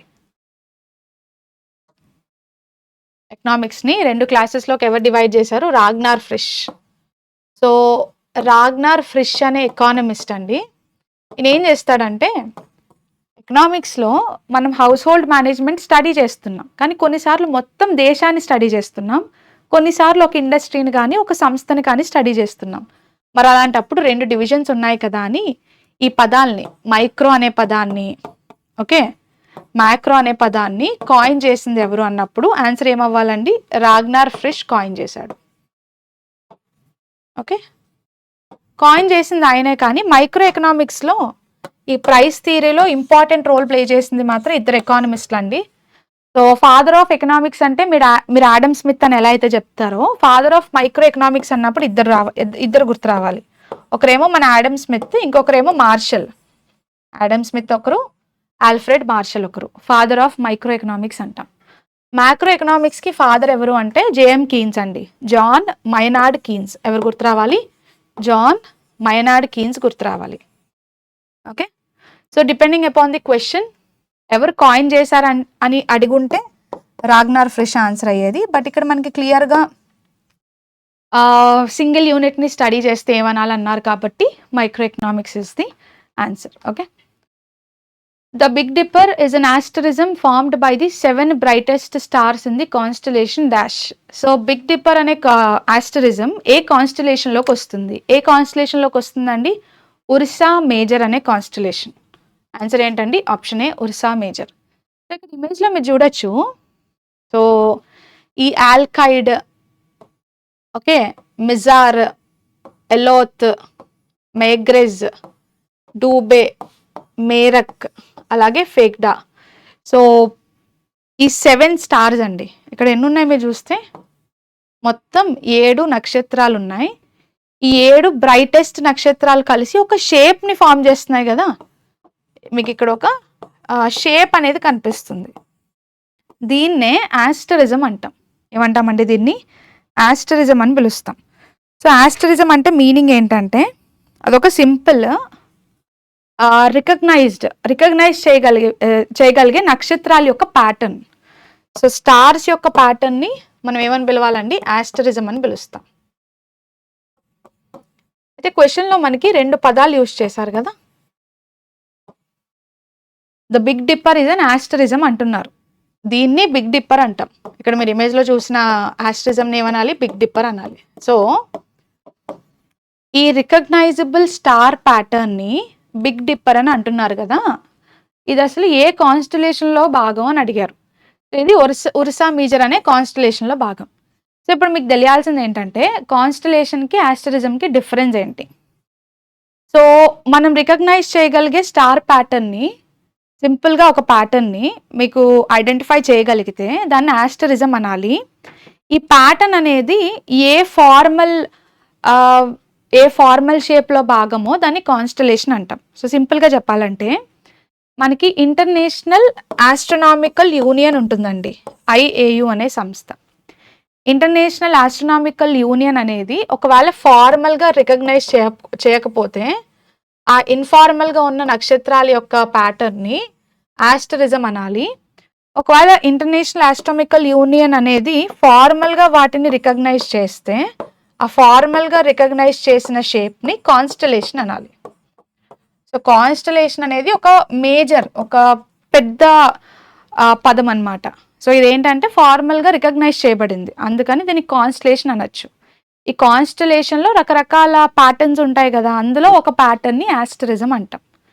సో అలాగా బిగ్ డిప్పర్ అనేది ఒక ప్యాటర్న్ అయితే ఈ ప్యాటర్న్ ఎందులో భాగం అంట, ఉర్సా మేజర్ అనే కాన్స్టలేషన్లో భాగం అంట. Okay right. మీకు ఇమేజ్ చూస్తే ఇంకా క్లియర్గా అర్థమవుతుంది. ఇది చూడండి, ఈ షేప్ అనేది బిగ్ డిప్పర్. బిగ్ డిప్పర్ అంటే ఇది ఒక ఆస్టరిజం అనమాట. ఈ ఆస్టరిజంకి మనం పెట్టుకున్న పేరు ఏంటి, బిగ్ డిప్పర్. దీన్నే మనం సప్తరిషి అంటాం. ఏమంటాం దీన్ని, మన హిందూస్ అయితే దీన్ని సప్తరిషీస్ అంటారు. సప్తరిషి అంటారు, ప్లవ్ అంటారు. అంటే ఇది ఒక ప్లవ్ షేప్లో ఉంటుంది, జనరల్గా మీరు చూస్తే ఒక ప్లవ్ షేప్లో ఉంటుంది.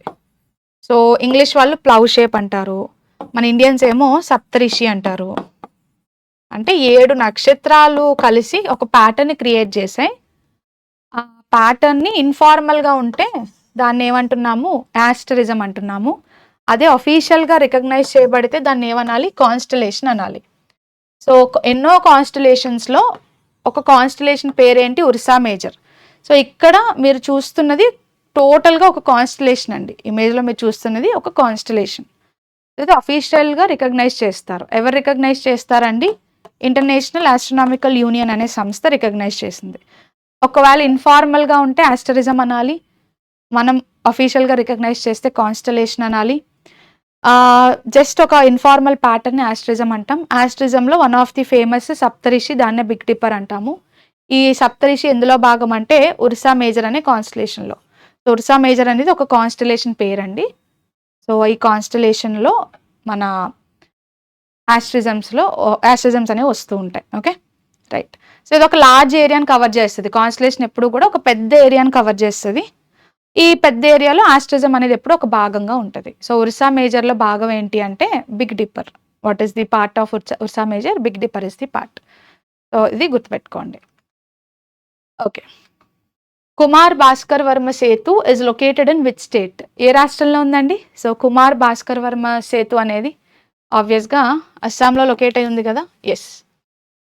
సో కుమార్ భాస్కర్ వర్మ సేతు అని పేరు ఎందుకు పెట్టారు దీనికి? Very simple.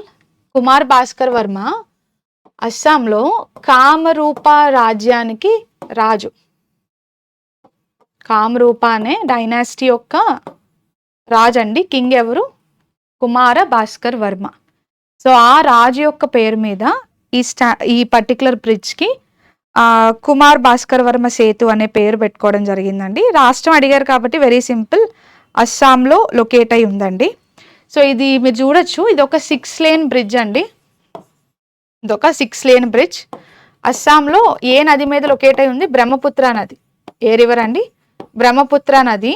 కనెక్టివిటీని ఇంప్రూవ్ చేయడం కోసం నార్త్ ఈస్టర్న్ ఇండియాలో, జస్ట్ మినిట్. సో మన నార్త్ ఈస్టర్న్ ఇండియాలో ముఖ్యంగా అస్సాంలో బ్రహ్మపుత్ర నది ఇవతల నుంచి అవతలకి కనెక్టివిటీని ఇంప్రూవ్ చేయడానికి ఈ సేతుని నిర్మించారు. అయితే దీనికి ఉన్న స్పెషాలిటీ ఏంటంటే ఇది అస్సాంలో ఏ ప్రాంతాన్ని కనెక్ట్ చేస్తుంది?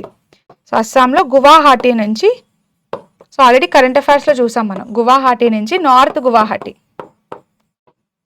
మెయిన్ గువాహటి ప్రాంతం నుంచి గువాహటి యొక్క నార్త్ ప్రాంతానికి రీజనల్ కనెక్టివిటీని ఇంప్రూవ్ చేస్తుంది అనమాట. ఇది రీజనల్ కనెక్టివిటీకి రీసెంట్గా వెరీ గుడ్ ఎగ్జాంపులే ఈ కుమార్ భాస్కర్ వర్మ సేతు అనొచ్చు. ఇది ఎందుకంత ఇంపార్టెంట్ అంటే నార్త్ ఈస్ట్లో కనెక్టివిటీని పెంచడమే కాదు, దీన్ని స్వయంగా మన మోదీ గారు ఇనాగ్రేట్ చేశారు. సో ఫిబ్రవరి 2026 ఎప్పుడు ఇనాగ్రేట్ చేయబడింది ఈ బ్రిడ్జ్ అనేది? మీరు చూడొచ్చు కదా, లాస్ట్ కరెంట్ అఫైర్స్లో కూడా చూసాం, ఫిబ్రవరి 2026లో ఇనాగ్రేట్ చేయబడింది. సో ఎవరు ఇనాగ్రేట్ చేశారు? స్వయంగా మన ప్రైమ్ మినిస్టర్ నరేంద్ర మోదీ గారు ఇనాగ్రేట్ చేశారండి. సో అది దీనికి ఉన్న ఒక స్పెషాలిటీ.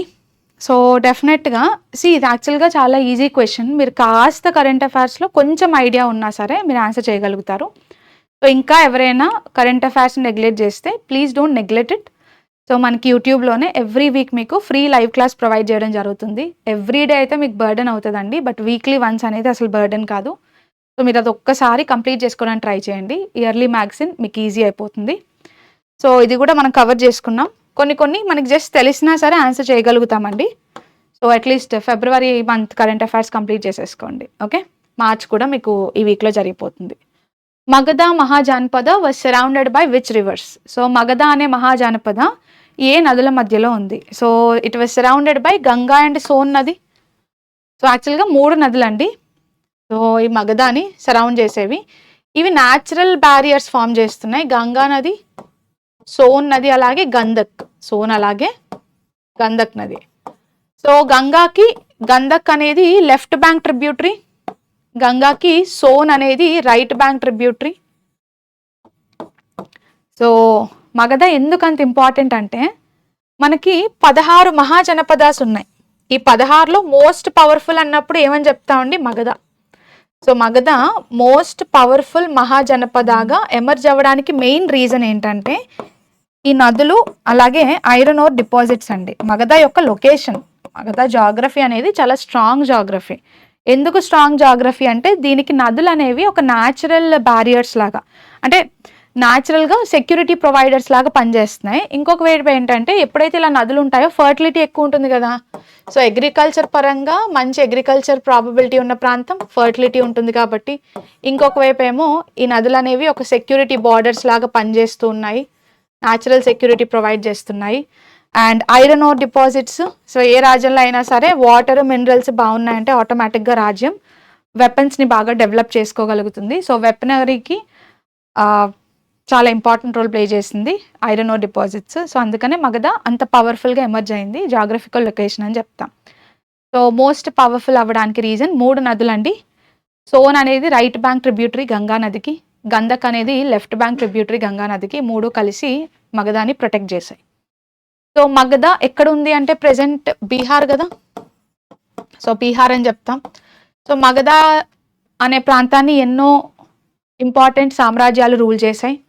దానికి very best example is Haryanka dynasty, Shishunaga dynasty, Nanda dynasty, తర్వాత వచ్చిన మౌర్యన్ డైనాసిటీ. ఇలా ఎన్నో రాజ్యాలు రూల్ చేశాయి. మగధాకి initial capital was Rajagriha. Rajagriha అనేది ఇనీషియల్ క్యాపిటల్. తర్వాత పాటలీపుత్ర. ఎస్, నెక్స్ట్ క్యాపిటల్ ఏంటండి? పాటలీపుత్ర. సో అది మగధకున్న స్పెషాలిటీ. హవెవర్ మనకి ఓన్లీ ఆప్షన్స్లో మనకి ఓన్లీ 2 నదులే ఇచ్చారు కాబట్టి ఆన్సర్ ఇస్ సి. ఒకవేళ సోన్ లేకపోతే గంధక్, ఆప్షన్స్లో సోన్ లేకపోతే గంగా అండ్ గంధక్ అని ఉన్నా కూడా మీరు తీసుకోవాల్సి ఉంటుంది. Okay, next, what is India's rank in the హెన్లీ passport index 2026? So very simple అండి. 2026 ఇయర్ ఏమి ఇచ్చారో చూసుకోవాలి, 25 26, ఎందుకంటే ర్యాంక్ మారిపోయింది. సో 2025లో ఇండియాది 85th ర్యాంక్ అండి, 2026లో ఇండియాది 75th ర్యాంక్. సో 26 కాబట్టి ఆన్సర్ ఇస్ 75. ఈ Henley passport index, so Indian passport మీరు చూడొచ్చు. దీన్ని ఎవరిస్తారంటే హెన్లే అండ్ పార్ట్నర్స్ అనే సంస్థ ఎవరిస్తారండి? హెన్లే అండ్ పార్ట్నర్స్ అనే గ్రూప్ వాళ్ళు ఇస్తారు. ఈ ఇండెక్స్కి ఉన్న స్పెషాలిటీ ఏంటంటే ఇది ప్రపంచంలో 199 డిఫరెంట్ పాస్పోర్ట్స్ వాటి యొక్క పవర్ ఎంత ఉందో చెప్తుంది. సో పాస్పోర్ట్స్ అనేవి ఎంత పవర్ఫుల్లో చెప్పాలంటే ఎటువంటి వీసా అవసరం లేకుండా ఎక్కువ ప్రాంతాలకి ఆ పీపుల్ పాస్పోర్ట్తో వెళ్ళగలగాలి. సో వీసా ఫ్రీ ట్రావెల్ని దేశాలు ఎక్కువ అలౌ చేస్తే మీ పాస్పోర్ట్ అంత స్ట్రాంగ్గా ఉంది అని అర్థం. సో ప్రపంచవ్యాప్తంగా 199 పాస్పోర్ట్స్ యొక్క స్ట్రెంగ్త్ని అనలైజ్ చేసేదే Henley passport index. Henley partners వాళ్ళు ఇస్తున్నారు. ఇండెక్స్ ఎప్పటి నుంచి ఇస్తున్నారు అంటే ఎగ్జాక్ట్గా 20 ఏళ్ళు అయిందండి. 2006 నుంచి ఇస్తున్నారు. ఎప్పటి నుంచి స్టార్ట్ అయింది? 2006లో ఇవ్వడం స్టార్ట్ చేశారు. ఇలా ఇవ్వడం స్టార్ట్ చేసిన తర్వాత ఈ సంవత్సరం ర్యాంకింగ్స్ని మనం చూసుకుంటే ఫస్ట్ పొజిషన్లో ఉన్న దేశం సింగపూర్. ఫస్ట్ పొజిషన్లో ఎవరున్నారండి? సింగపూర్ ఉన్నారు. సో టాప్ అన్నప్పుడు సింగపూర్, జపాన్, అలాగే సౌత్ కొరియా. ఏ దేశాలని చెప్పచ్చు? Singapore, Japan and south Korea. ఎందుకంటే మోర్ దెన్ 190 డెస్టినేషన్స్. సింగపూర్ ఎందుకు ఫస్ట్ పొజిషన్లో ఉందంటే 190కి పైగా దేశాలు సింగపూర్ని వీసా ఫ్రీ, సింగపూర్ యొక్క ప్రజల్ని ఆ పాస్పోర్ట్ ఉంటే వీసా ఫ్రీగా అలౌ చేస్తున్నాయి. సో అందుకనే Singapore, Japan and south Korea అనేవి ప్రపంచంలోనే most powerful passports. Least powerful passport ఏంటంటే ఆఫ్ఘనిస్తాన్ అండి. ఇందులో లీస్ట్ పవర్ఫుల్ పాస్పోర్ట్ ఏంటి? ఆబ్వియస్గా ఆఫ్ఘనిస్తాన్ పాస్పోర్ట్. ఇండియా పొజిషన్ ఎంత అంటే ఈసారి 75th పొజిషన్. 2025లో ఇండియా పొజిషన్ ఇంకా బ్యాడ్గా ఉంది, కాస్త తక్కువ ఉంది, 85th ర్యాంక్లో ఉండేది. సో ఒకేసారి ఇండియా 10 ప్లేసెస్ ఎల్ఏ పాస్పోర్ట్ ఇండెక్స్లో 10 స్థానాలు ఇండియా ఇంప్రూవ్ అయిపోయి 85 నుంచి 75th పొజిషన్కి వచ్చేసింది. సో మరి ఇండియాలో ఇండియన్ పాస్పోర్ట్ ఉన్న వాళ్ళు ఎన్ని దేశాలు ట్రావెల్ చేయొచ్చంట? 53 డెస్టినేషన్స్ అండి. ఇండియన్స్ పాస్పోర్ట్ ఉంటే హ్యాపీగా 53 డెస్టినేషన్స్, 53 కంట్రీస్ వాళ్ళు అలౌ చేస్తున్నారు వీసా ఫ్రీ ట్రావెల్ని. So that is about it. So India's ర్యాంకే కాబట్టి ఇట్స్ అన్ ఈజీ క్వశ్చన్ అని చెప్పచ్చు. Okay, so yes, thank you very much. So మీకు క్లాస్ ఎలా అనిపించిందో మీరు డెఫినెట్గా కామెంట్ చేయొచ్చండి. మీకు నచ్చితేనే మీరు లైక్, షేర్ అలాగే కామెంట్ చేయండి. సో మీ ఫ్రెండ్స్కి కూడా ఒక్కసారి మాక్ ఎక్స్ప్లెనేషన్స్ని ఫాలో చేయమని చెప్పండి. ఇవి మీ అందరికీ ప్రొవైడ్ చేసిన ఫ్రీ మాక్ టెస్ట్. డెఫినెట్గా టెస్ట్ రాయండి, బికాజ్ ఓవరాల్గా మీ పొజిషన్ ఏంటి అనేది మీకు అర్థమవుతుంది. సో టెస్ట్ రాశాక after you complete the explanation పీడిఎఫ్ని ఒక్కసారి రివైజ్ చేసేసుకోండి. ఏ సబ్జెక్ట్కి చేసినా చేయకపోయినా సరే ఇక్కడ మనకి రివిజన్ చాలా ఇంపార్టెంట్ జీఎస్లో. సో అట్లీస్ట్ జీఎస్ వరకు ఒక్క రివిజన్ అయితే మీకు ఉండాలి. So do it. Thank you very much and all the very best.